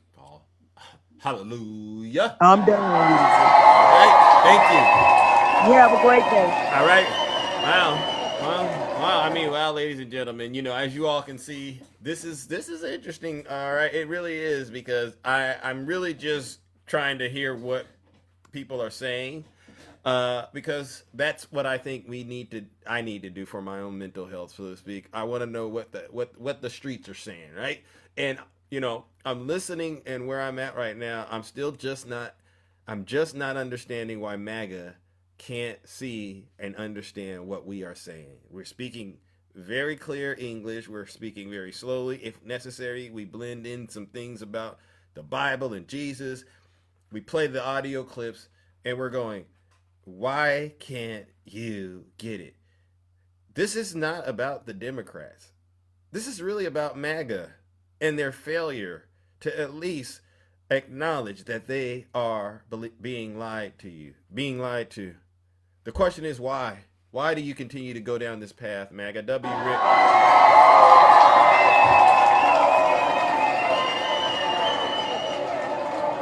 Who do we got next? All right. Obviously, you've been impacted by this, right?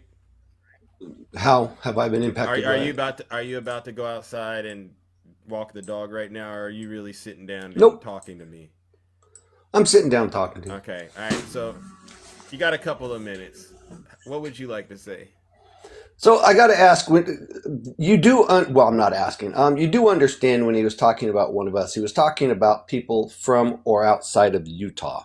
You can't spin it. That's exactly what he was talking about. Okay. So I actually wanted to give you prop yesterday, but you didn't invite me up. I want to say you handled yesterday better than I actually thought you were going to handle it. I actually thought you and your minions were going to be up here celebrating. So what does that tell you?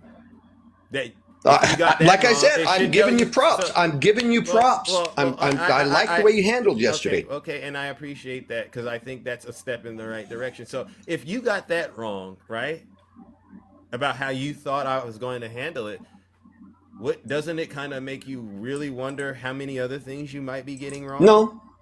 No, not at all. Got it. All right. Well, is there anything else? So I think that should have made the alarm bells, and you should have said to yourself, if I got something like that so wrong, obviously, about Zeus, he might be right about a lot of these other things. The reason I say that is because I've been watching people on the left side of the issues actually celebrating the fact that that's algorithm. See, wait, hold on. They were celebrating gun violence, while at the same time saying Guns are the problem. They're celebrating gun violence, You mean but they're pew against pew, gun pew violence. pew pew pew? Okay, sorry, I do realize Okay. that. I should know All that right. by now. Well, Okay, okay. they're celebrating pew pew violence, but against pew pew violence. Let me ask you this. Donald Trump's rhetoric, is it good or bad in your opinion when he says Depends upon things? who you are. Depends upon who you are. I can't answer for everybody. Okay. In my opinion, he says things I don't like. He says things I like. He does things I don't like. He does things I like. And But see, DJ said but the same thing. DJ said the right, same because we're thing. individuals. We have the right to decide if what he says is offensive or not. We choose to be offended by what people say. Someone's not saying something offensive. You're taking what they're saying as offensive. You know what? This is the very first time I would honestly say I've spoken to you and you actually sound like you can think for yourself a little bit. But now I'm trying to explore this with you, and I'm going, okay, so if Donald Trump says something harmful, right? And you That someone don't takes as harmful. No. That someone takes as harmful. Okay, but think about it.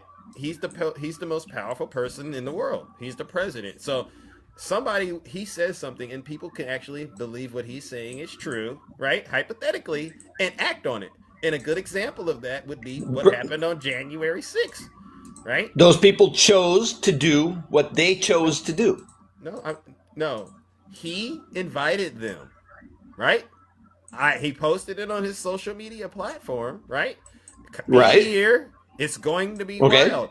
And Right. his base took him up on that offer. So that's me directly linking his words to the responses of his But supporters. those Now, people here's the chose thing. to take the words he said and do something. He didn't tell them to do anything. You're going to say, "Oh, he used the words fight like hell." I haven't even Yeah, gotten so there. so have a lot of people. I So have a haven't lot of gotten- people. I haven't gotten there, but if you don't mind, I just want you to understand his words was an invite for a lot of the supporters, correct? He invited people to go to a rally. Yes. You see how that Okay. works? What is the Right? okay? How are you And- going to get? How are you going to get people to go to a rally if you don't invite them? Right. So you invite them. So Donald Trump invited his base there, and get this, it was all based on Was he a going to lie. invite Hold on, people no. that weren't in support of him? You say he invited his Hold base. on, Of hold course on. he's going to invite his base. He's not going to invite people Hold on. that But don't want to be there. You're jumping to conclusions, but it was based on a lie. You get In what your I mean? opinion, He said that he had won the election, but he didn't. he has a right to say that. Right, but it was all based Whether on it's a lie or not. Whether it's a lie or not. I don't believe he won the 2020 election. But I'm not him. I don't have. He has a right to believe whatever it is he wants to believe. Okay, but so, and this is kind of the point that I'm glad you finally said you don't believe Trump won. I've always said I've never thought that I don't think he won the 2020 election. I've Why? never said I thought he did. Why is it acceptable for him to continue to lie about that right now to this day, in your opinion? Because he has a right to lie. Okay, all right. Well, you know what? I think that's a bad thing to say. If a person has a right to lie, then that same Everyone person- has the right to lie. Everyone does. Okay. All right. Well, listen, I'm going to move on. All right. Because I'm going to end up probably saying things that I don't want, but I hope you're listening to some of the feedback that you get. All right. Well, I know your men's going to come up here and attack me for what No, I they're said. gonna That's give their you the- job. they're No, they're going to attack. They're going to belittle gonna me. call They're them going to try to minions? You're berate gonna me. call They're them going to try to minions? be. You're They gonna are call- minions. Oh, They okay. are minions. Okay. So you know what that means then, right? And They're I your haven't- bootlickers. We Okay. understand that. Ladies and gentlemen, I tried not to. All right, but see, this is the guy. They're right your here. cultists. Okay, there you go, ladies and gentlemen, and that's, no explanation needed. You know what it is.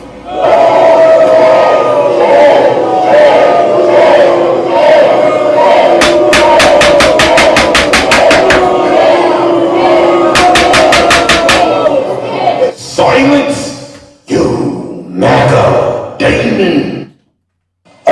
You're either stupid or you hate the country. Yeah, I mean, this is just amazing that we still are in this moment. Let me see who we got here. Good morning. This is my sister Straight Facts. Good morning. How are you doing, sis? Zeus, Yay. listen, how you doing today, Zeus? Doing okay. fielding these tough moments, these tough conversations, but really they're not tough. It's difficult only in the sense that they still don't see it. Yeah. Now, let me say something. Let me respond to Tiny Tick Tim real quick, okay? Blah blah blah blah blah blah blah, and blah blah blah, and Charlie and CK is out of here. He was leaning left when he got up out of here. Listen to what I'm finna say to you, Zeus. Yeah. I appreciate and love people like you. I truly do.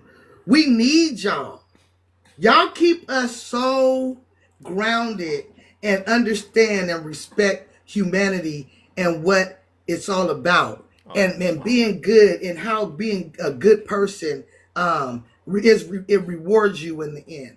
Just like they say, in Egypt, when they talk about having a heart that weighs less than a feather. Yeah. But we all know that the heart doesn't really weigh less than a feather. What they really mean is that your heart, you've done such good in your lifetime that your heart isn't weighed down. Yes. That's what they mean by that. Yeah. So, I say that to say this.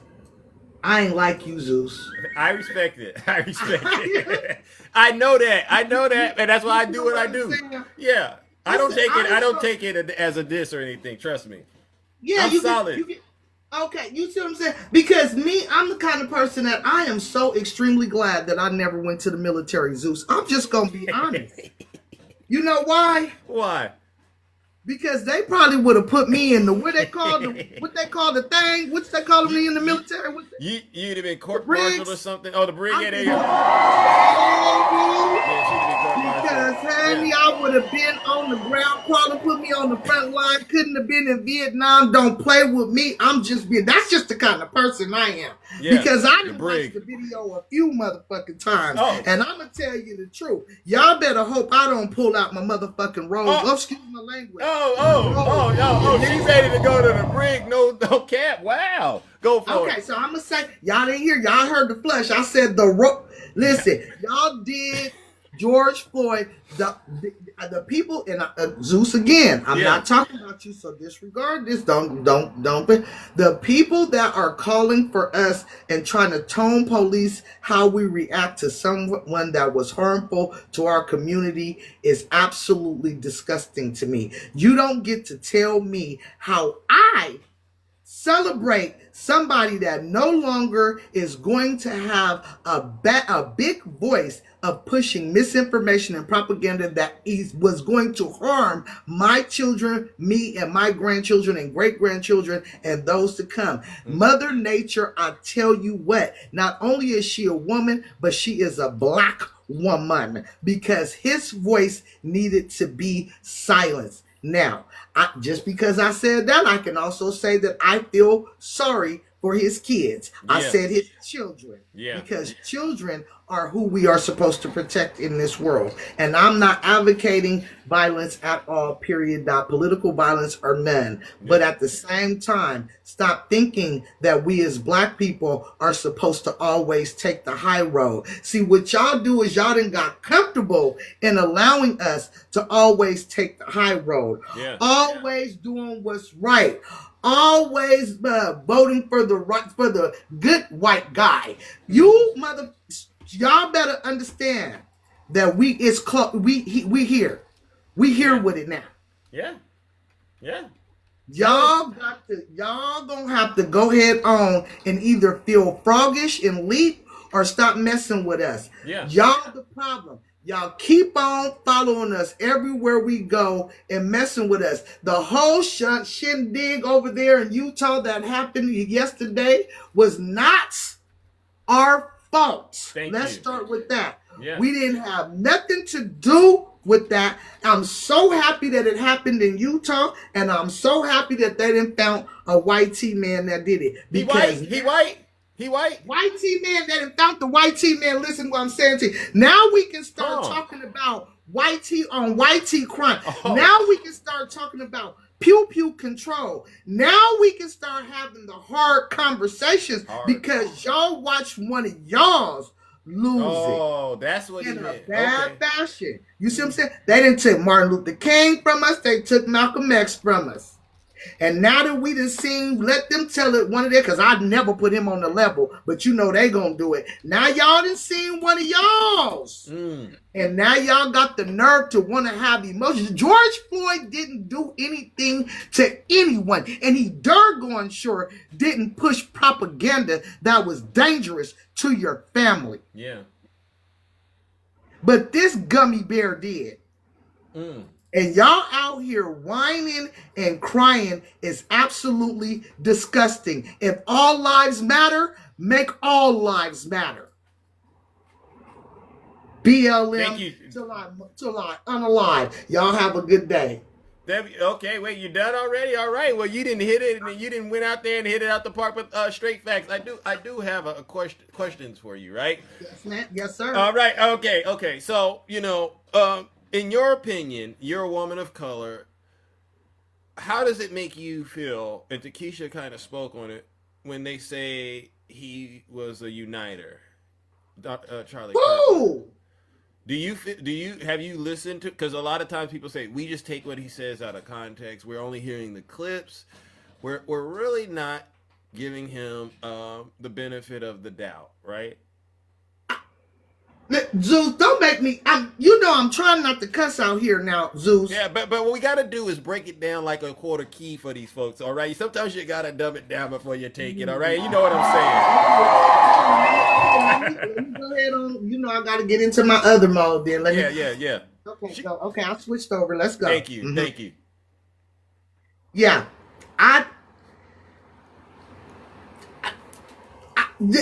there's no way for me to express how delayed that is, that take.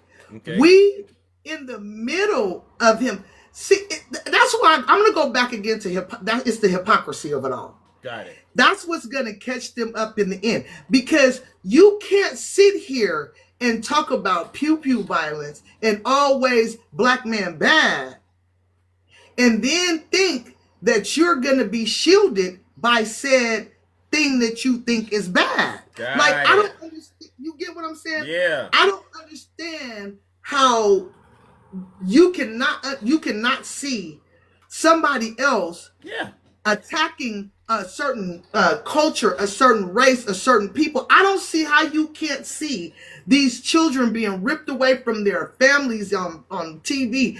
You sending this Brea Gardner all the way over to wherever the heck you sending him to, and he don't know where he's going. You talking bad about people. You over here going to Tops grocery stores and you unaliving old people walking into the grocery store, and you think that nothing is gonna come of this. You think that they keep on saying political violence, but when you guys when they target us year after year after year, when they say we are the most red rummus, when they say we commit all these crimes, they throw all these stereotypes and then turn, you know what I'm saying? Yeah. And then turn on around, and then when y'all do the same thing, now you a martyr?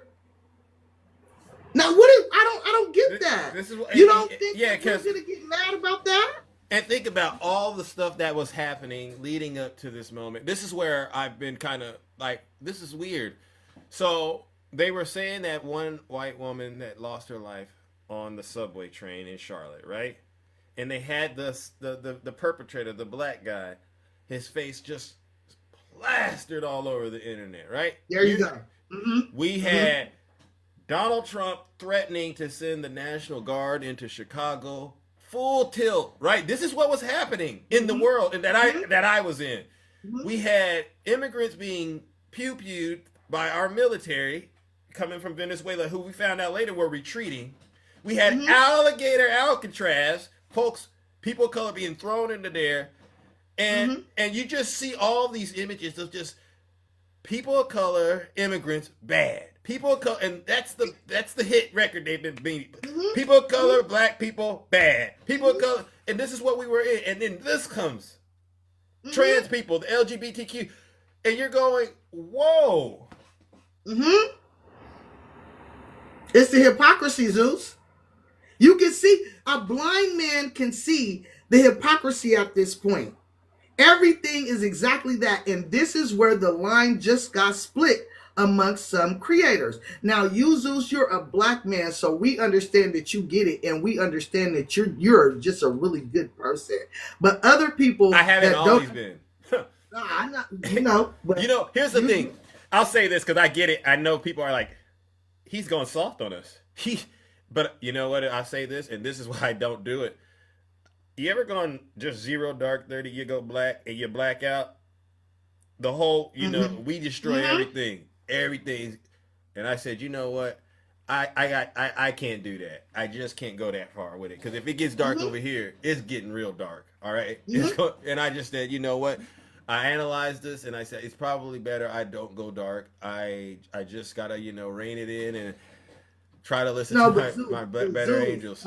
But I don't, I told you at the beginning of this whole conversation, we need people like you. We really do. You do. We need people that are emotional, that have the ability to be. And for me, not so much. So you have to respect everybody for where they are and what they do. And you just said, I don't have a problem with you celebrating. I'm just saying, look, I don't feel like I can do that. Yeah. So don't expect me to partake, because this is just my personal thing, which is great for me.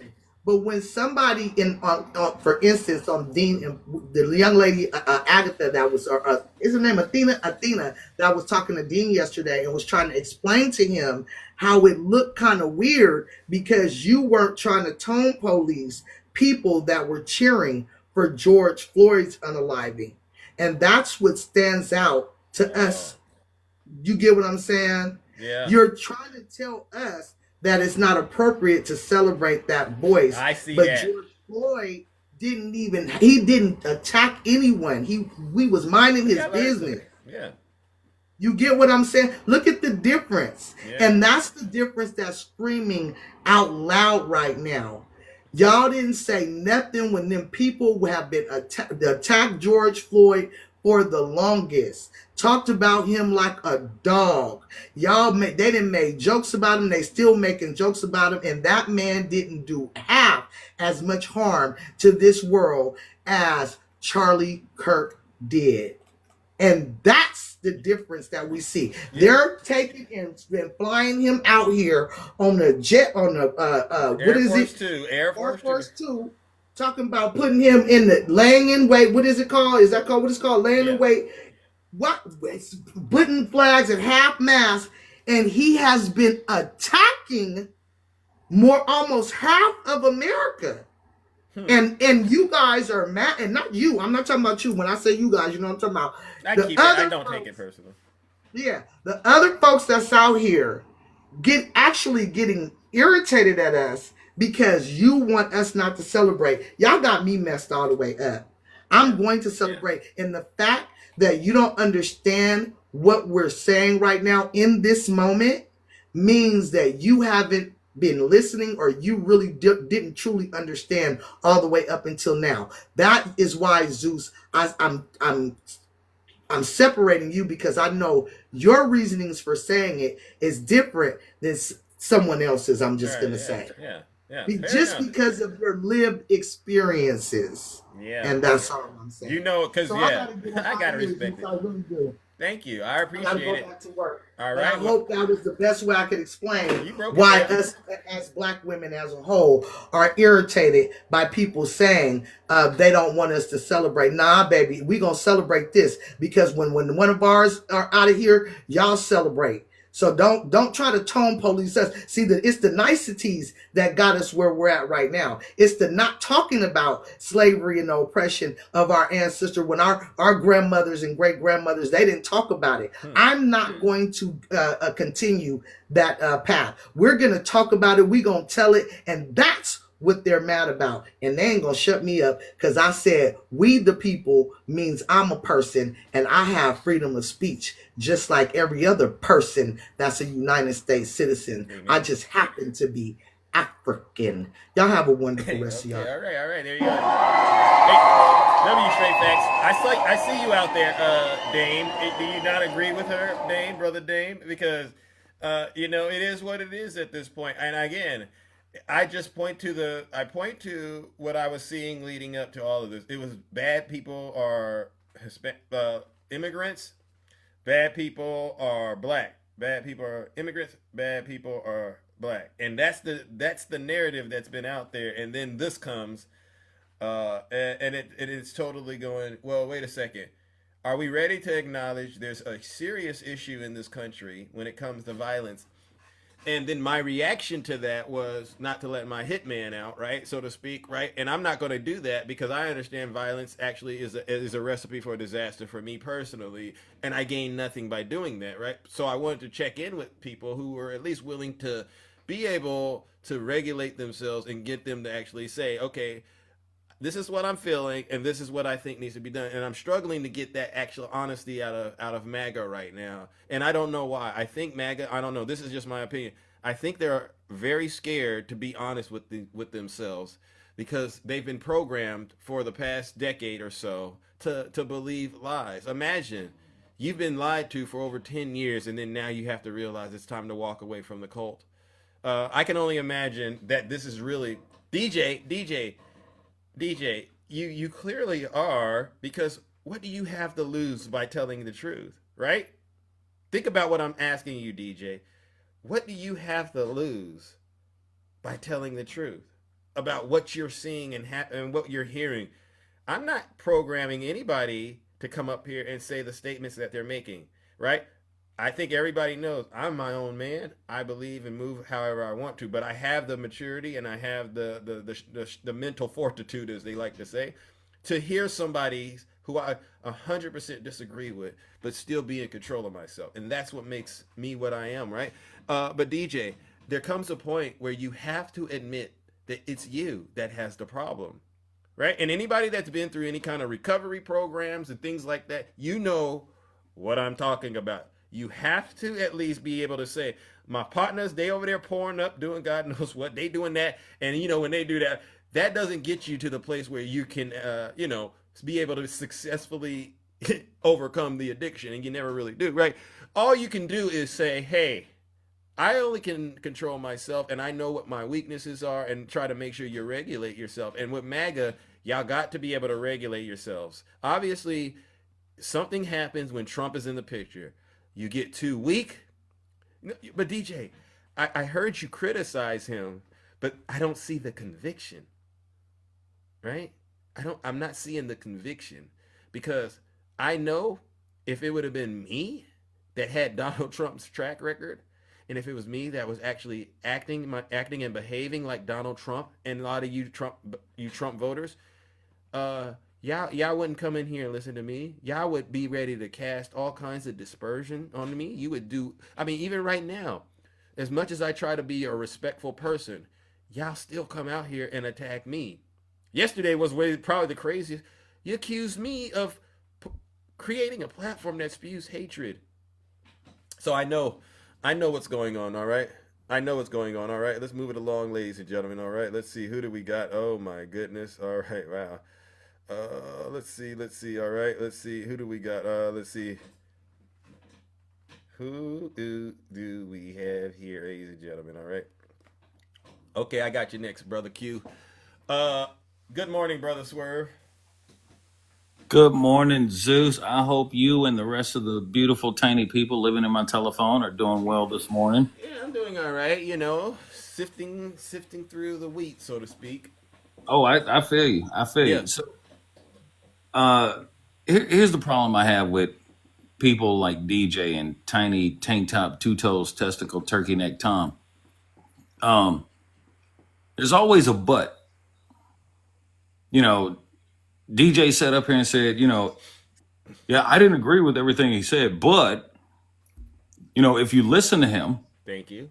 And so, yeah, we did listen to him. We heard him say the 1964 civil rights. Uh-oh. Where'd you go? See, he probably got a phone call. I did. I'm back. You got me? Yeah. We heard him say the 1964 Civil Rights Act was a huge mistake. Giving black people equal opportunity and brown people equal opportunity to vote, that was a huge mistake. So we heard that, DJ. There's no but after that.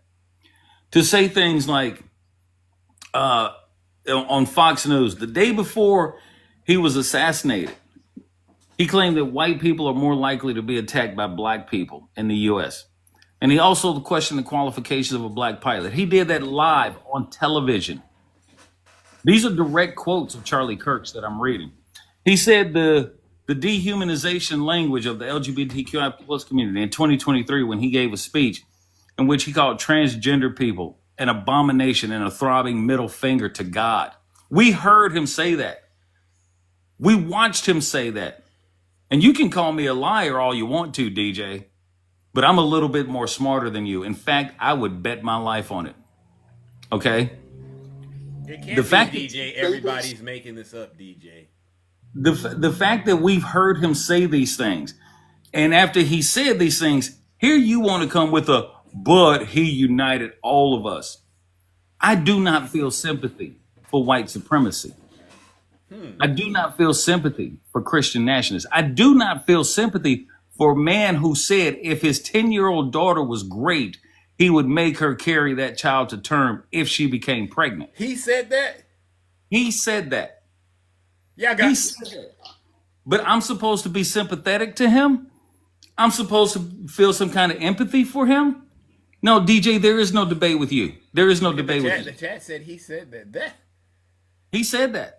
But you know, Zeus, but we took that all out of context when he said that. It was completely taken out of context. There is no context needed there. Why are you cursing, DJ? Why are you cursing? There isn't it.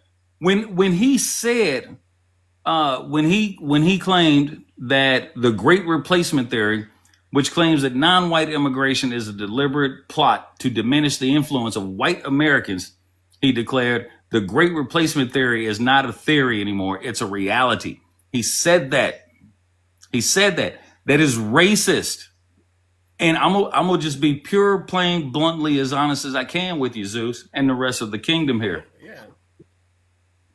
If white people are being screwed out of existence, that's white people's fault.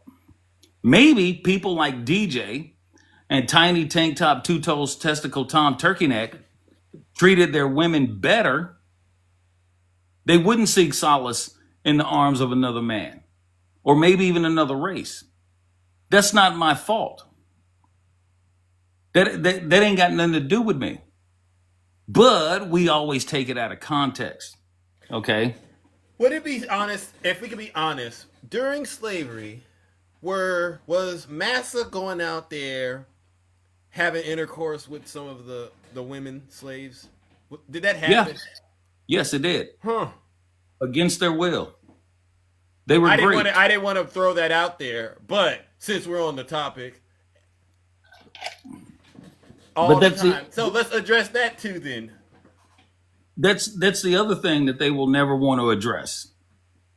That's part of the history of black people in the United States that they want to whitewash by saying slavery was a good thing. It was a jobs program. It was like the modern day Job Corps of its time.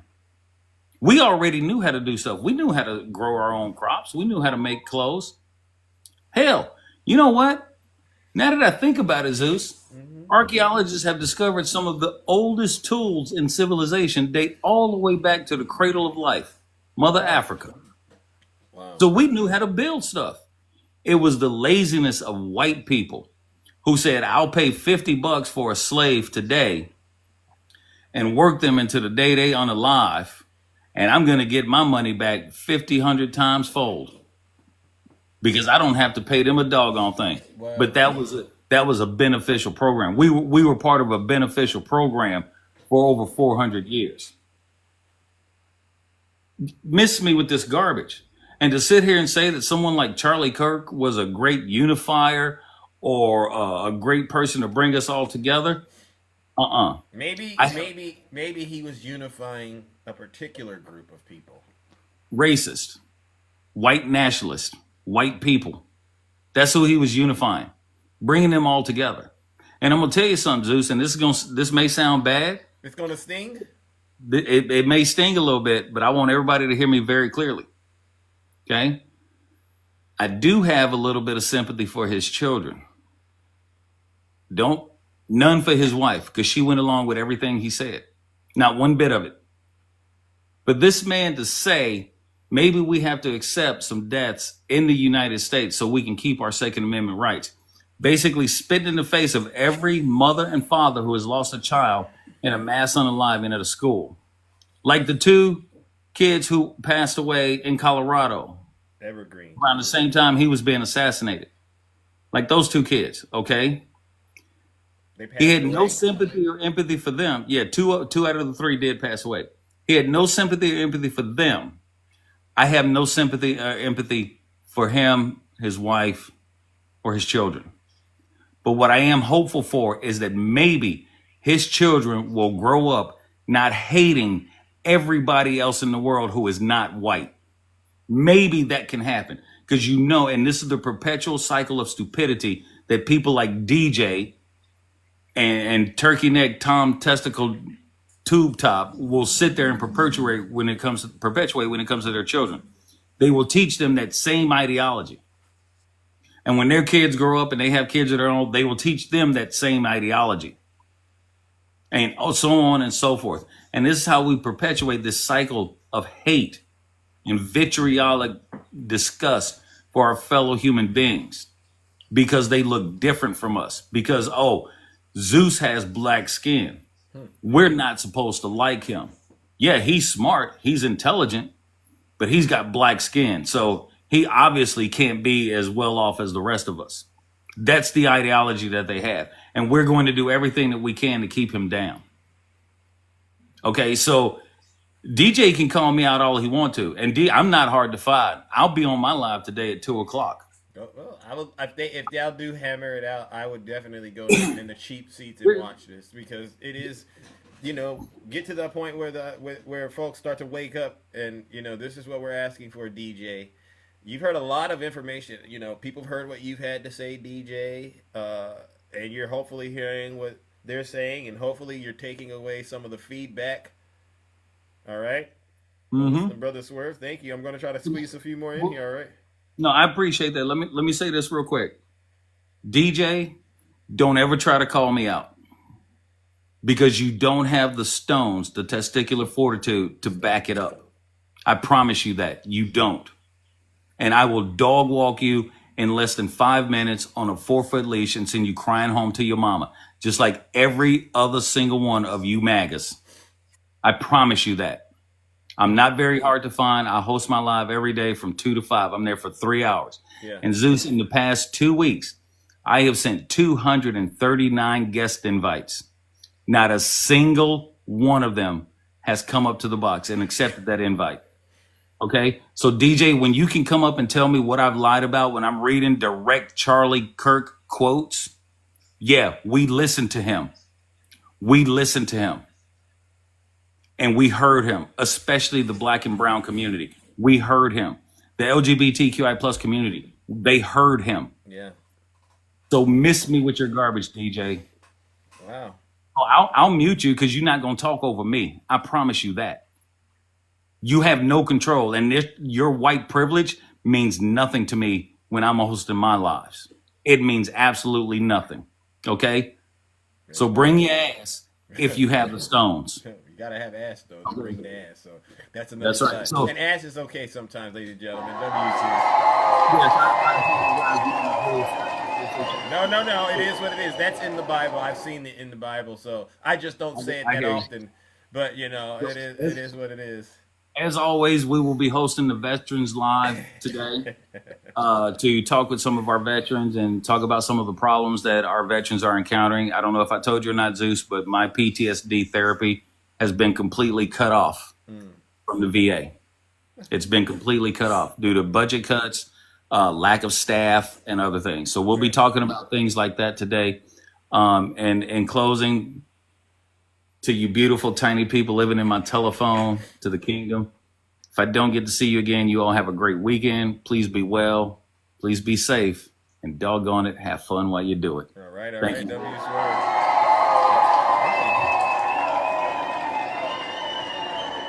There you go. All right. See, ladies and gentlemen. I mean, y'all all like to really try to make me work overtime, and I'm going, what the heck is going on?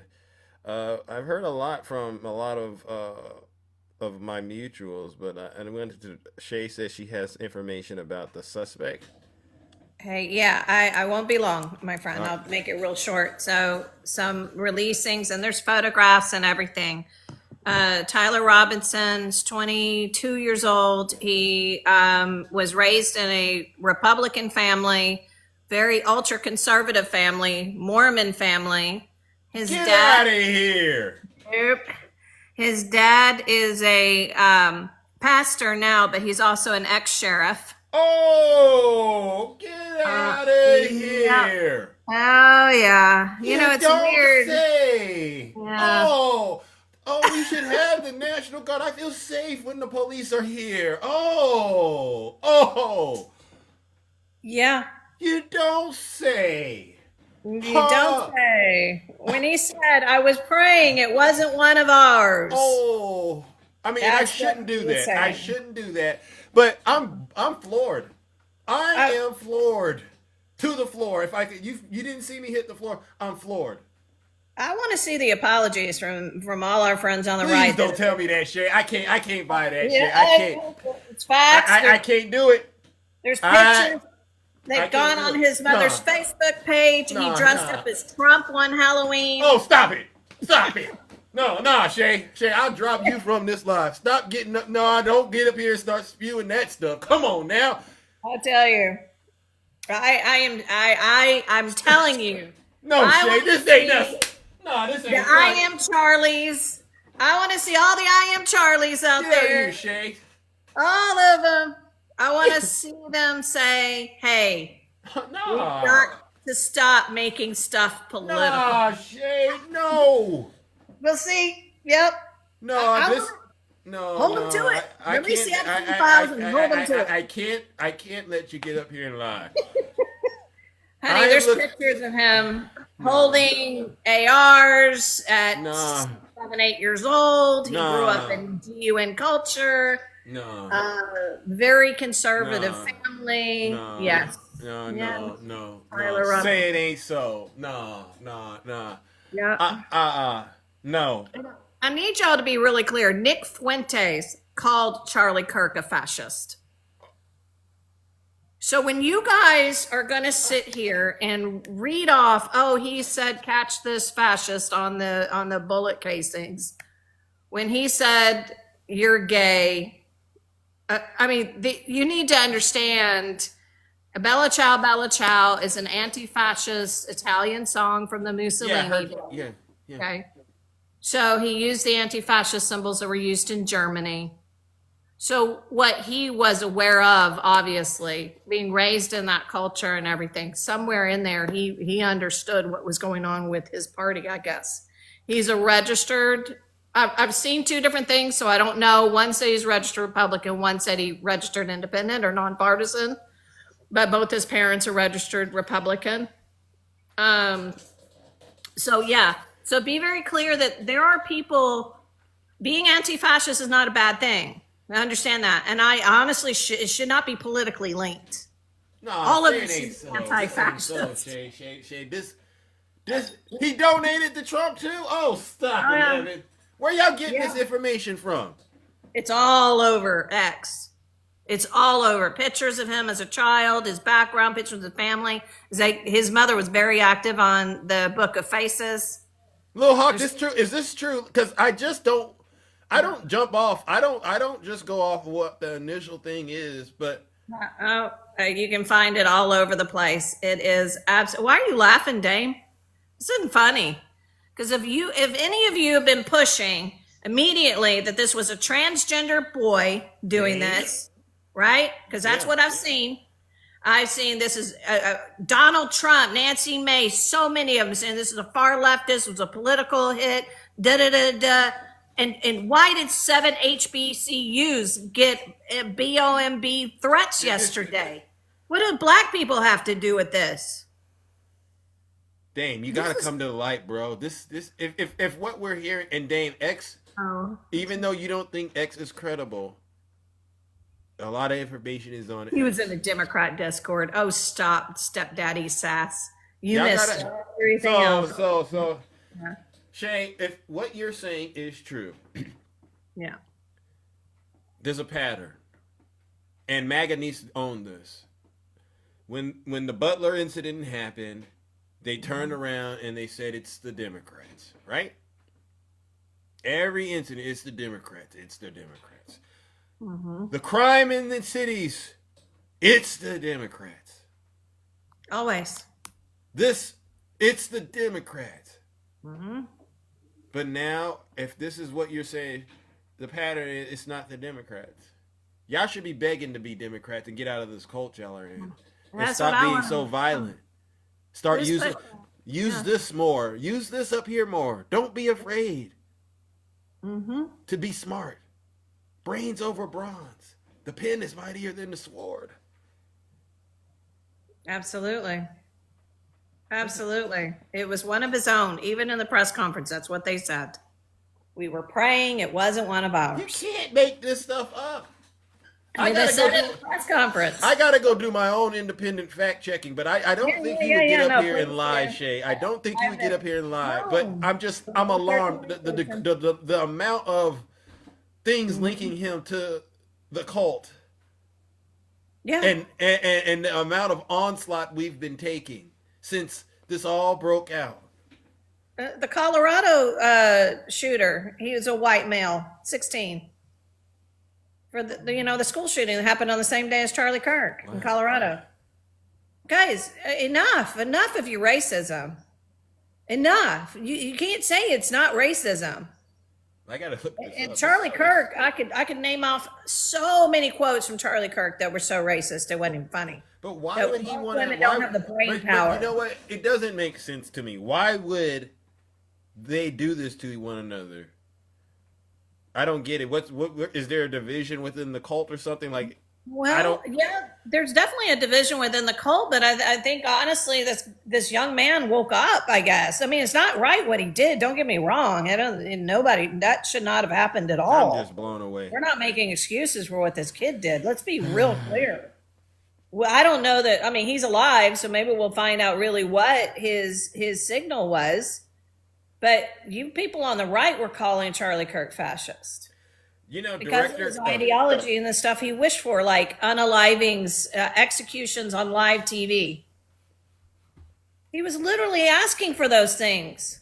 You could go and quote all this stuff. This isn't about political rhetoric, guys. This was like far right fascist ideology that he was pushing.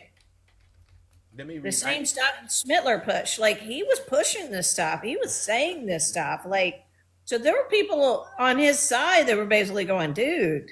So, you know what, Shay? I'm starting to think. So what I want to say is this.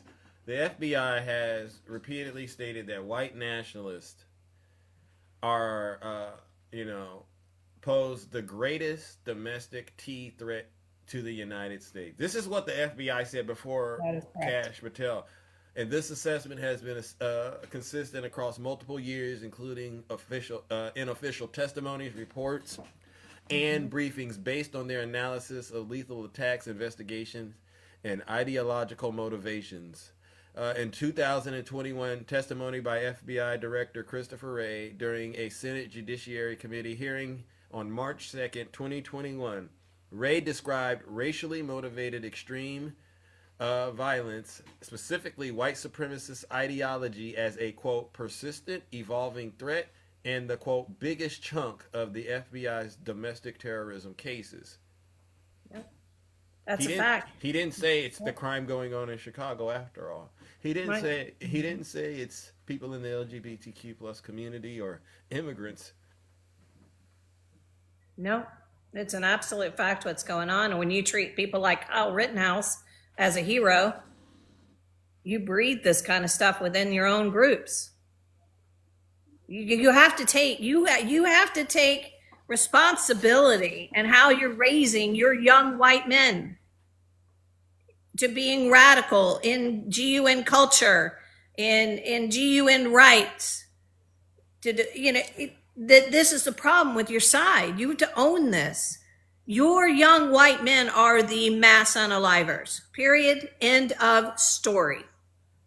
Stop going after minorities. Stop making them the criminals. It's deplorable what you're doing. It's racist what you're doing. And until DJ, I'll call you a racist every day until you get up on one of these panels and start calling it out and stop making excuses. If you don't want to be racist, you do not want to be called that, then stop acting like one or defending it. You're constantly defending it. And if it hurts you, DJ, then change it. DJ, This is on you. and I'll say it like this, DJ. Just imagine, DJ, if the folks on the left were really the way you said that we were, how crazy this would be in the country. Have you ever thought about that, DJ? Just imagine if we allowed ourselves to be easily manipulated by one person in this country, the way that you all allow yourselves to be easily manipulated. Could you imagine the amount of chaos and pandemonium going on? At a certain point, there needs to be an honest assessment of what's really going on out here. I gave you a statement from the FBI that said what the largest threat is to this country. And when you layer that with this idea that sending law enforcement into communities of color in Democrat cities is going to fix the situation, it shows to me ignorance, complete ignorance. And I haven't even spoken to it, but let's talk about the incompetence of what's happening at the FBI with Kash Patel, Dan Bongino, podcasters doing a Mickey Mouse operation to try to capture this guy, subjecting millions of people in this country to this person, and they're being violent because you didn't catch them. And where's all the people in the FBI that were actually trained to find people like this? Where are they, DJ? Did you know that a lot of them have been let go by the Trump administration because he purged the FBI of people who weren't loyal to him? That's correct. My nephew works in the FBI, and he has told me all kinds of stories that he can tell me. And he said it's been horrible at work because of Kash Patel. And yeah, all kinds of stuff. Like it's not good. The morale is super low. It's really not good what's been going on. Yeah. Yeah. But I know Q Dog wants to get up. I know you got other people, but I just want to let you guys know that this is one of theirs. I'm going to look into this. But if it is as you say it is, Shay, if it is as you say it is, I am going to be making my rounds on this app, and I want thousands of apologies. I want an apology. Fourth time y'all went after us, thinking it was somebody it's not. You came up here and yelled at Zeus and blamed him and all of that. I want you all to come in and apologize to this man. I want you to apologize to every single one. I got private messages, Vegas girl calling me a bitch. You guys have lost your minds. We've warned you about how you treated Kyle Rittenhouse. We've warned you about this stuff. We've warned you where the actual problems are in our society. We've warned you about the rise of white supremacy. We've warned you about Project 2025. We've warned you about the fascism growing on that side. We have warned you, but you won't listen because you're okay with it. At the end of the day, you're okay with victimizing and otherizing people that don't look like you. And it's disgusting behavior. This is how Adolf Hitler got away with what he did. It's people like you that take a knee and cover your heads and join in pointing out the other people because it makes you feel better. You need to take a look at yourself and stop doing it. Leave black people alone. Leave immigrants alone. Yeah. It's disgusting crap, man. Yeah. All right. I'm ready for the apologies. Love you guys in the kingdom. Right. Maga, send it. Love you. Yeah. Thank you, everyone. Wow, ladies and gentlemen. What you see this? I mean, this is to me bar wild. All right. Thank you, Shay. Welcome, Q Dog. Hey, happy Friday to you. Hey, happy Friday. Wow. Oh, we about to get it started now. The heat is about to turn up. I'm up here right now. To a message to Wild Man, his Waterboy son, Janae, Tiny Tank Top Tim, DJ, See, now the rabbit has the pew pew. It ain't no fun when the rabbit got the pew pew. You thought that it was a man of color, a person of color that did this. That's what you thought. All the white T supremacy, all the triple Ks, they was ready. I can guarantee you they were out there ready with their nooses. Oh yeah, we got us one now. And then they turn with the head down. Damn, it's one of us. Now you got to try to figure out how to flip the narrative to say, well, it was a white T boy, so let me figure out how we can try to switch it up and blame them colored folks over there. Oh, I got it. You're not being empathetic about the situation. This white T man has lost his life. Where was that energy with George Floyd? Where was that energy with Sonia Massey and multiple other people in this society that lost their lives at the hands of a white T person because of white T supremacy? Where was that outrage with Oscarville? Where was that outrage with Qualia in Alabama when they took thousands of lives of colored people? I don't see none of y'all up here on this panel now. Wasn't it just about a week ago, Zeus, that I made this comment stating that in order to take Trump off of his MAGA throne, it's going to be a demise of folks around him? Yeah. So y'all playing with God. Y'all playing with his name. Now y'all want to be up here. Oh, we pray to God. No. Mm-mm. Now you done pissed God off. You playing with my name. Put some respect on my name. Now you want to be in these streets playing with my name? I can show you better than I can tell you. I'm just blown away. And you don't get it. They don't get it. They still don't get it. They still trying to pull this rhetoric. I haven't heard one MAGA come up here and call that white T boy a thug, a criminal, a degenerate, an evil force of the earth. You ain't had one come up here. But wow, man, on his platform, Zeus, you got to go around there and tell them people to stop doing that. You sound like a cartoon character. You ain't nothing but a comic strip waiting for its punchline. You and your son. But y'all want to demonize every black person that come up here, no matter if it's your own that does the demise. Keep playing with God. I'm blown This away. ain't going to be the first, and it damn sure ain't going to be the last. Excuse me, Mama Zeus. It's not going to be the last. I'm blown away, Q-Dog. This is the beginning. This is the beginning. And what y'all better understand, y'all better crack them Bibles open and realize that this is the times of revelation. You better get it before it's too late. See, Takesha, Val, Shay, who else was up here, Zeus? Nutty's been up here. Nutty's been up here. See, they done put the sprinkle in the gumbo. Now I'm coming with the stirring spoons, stirring it up for y'all MAGAs. Because y'all disgusting, disgraceful. Y'all let your own bigotry and hatred for a colored person to go so deep that you can't even see what's in front of your face. And that's your own people that's about to take you out. We got the popcorn ready to go. We told y'all back in November, we got the popcorn ready. So I hope you ready to ride this roller coaster. Are you ready to get on this Trump train yet, MAGA demons? Are you ready to ride it out to the fullest? See, what's happening right about now, Zeus? They scared.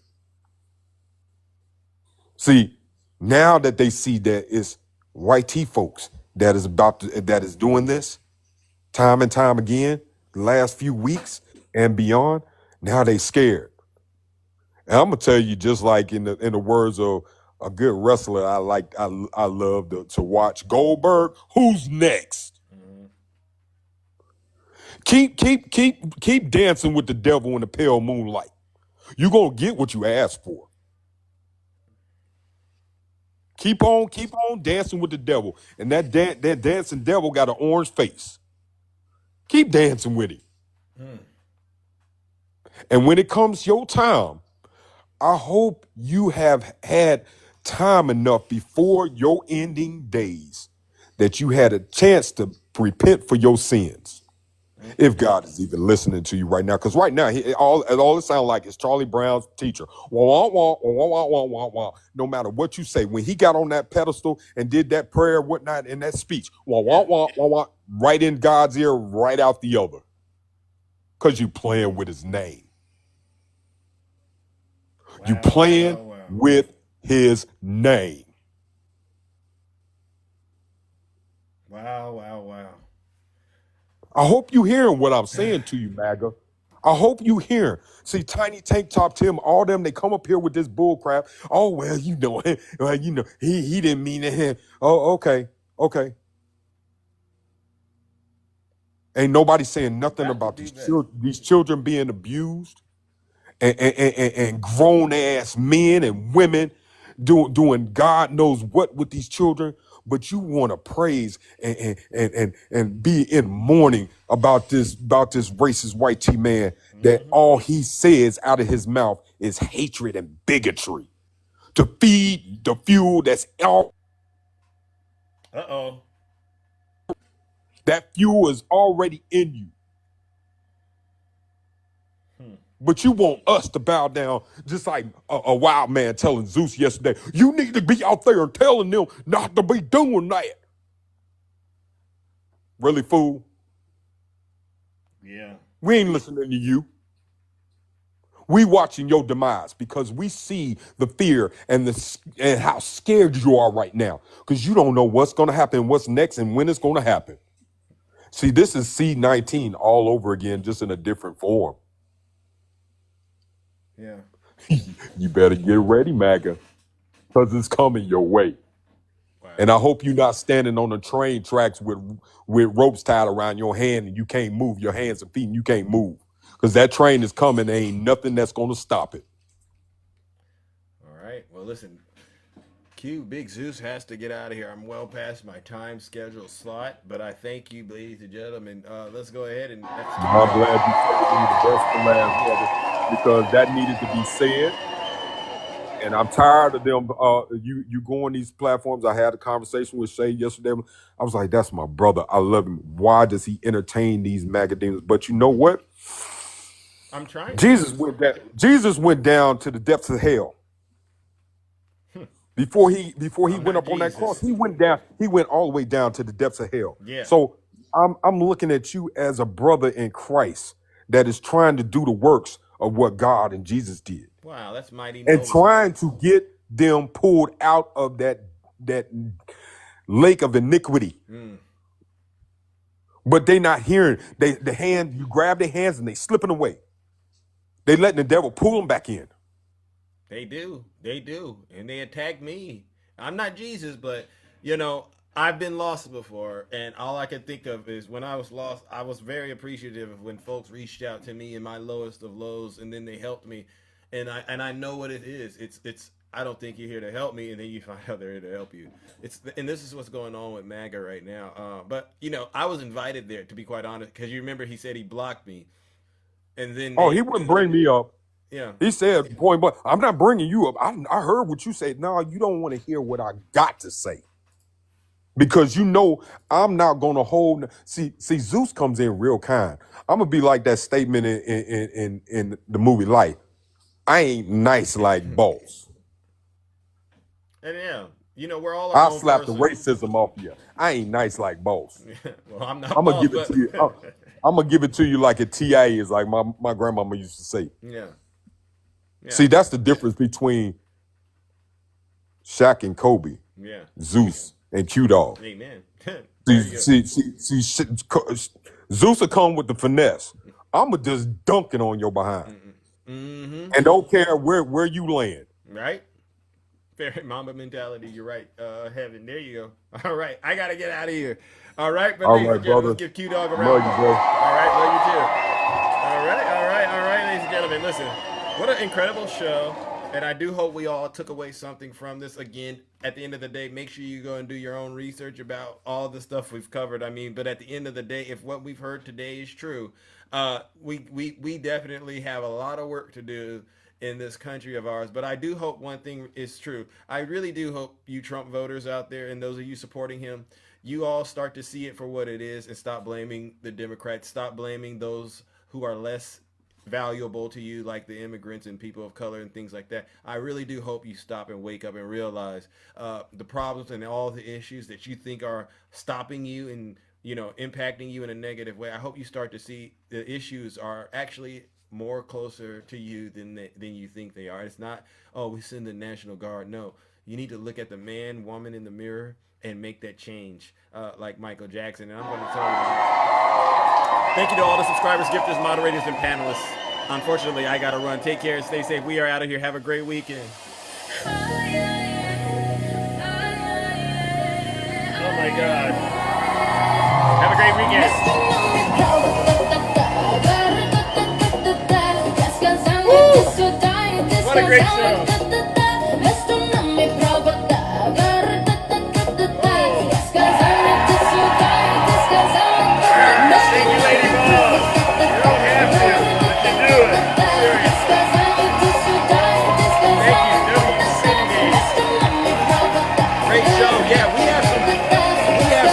Difficult conversations. I'm not going to lie to you. Very difficult. Right? But I love all of you and I respect whatever you want to believe in. That's your thing. But I got to do what I got to do for myself. Have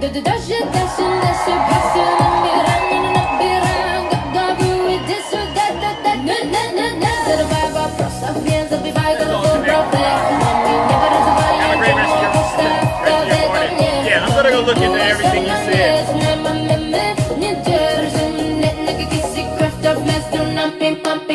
And I do hope to see you, DJ, and Swerve and Slide.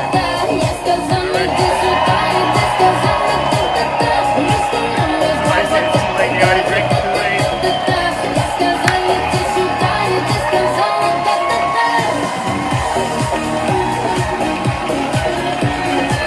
Anybody got that Doge check? Anybody get that Doge check? It's obvious, thank you. Curtis, thank you. Rima, Lady Rima.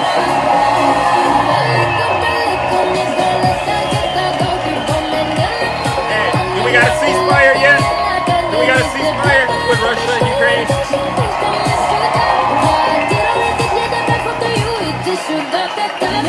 Have your utility bills been cut in half yet? No. That's what I thought. Yeah, your credit card interest is capped at 10%.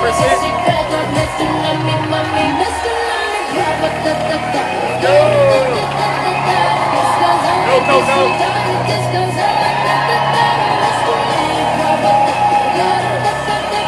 I'm off the rails. Love you too. What a great show. W Positivity.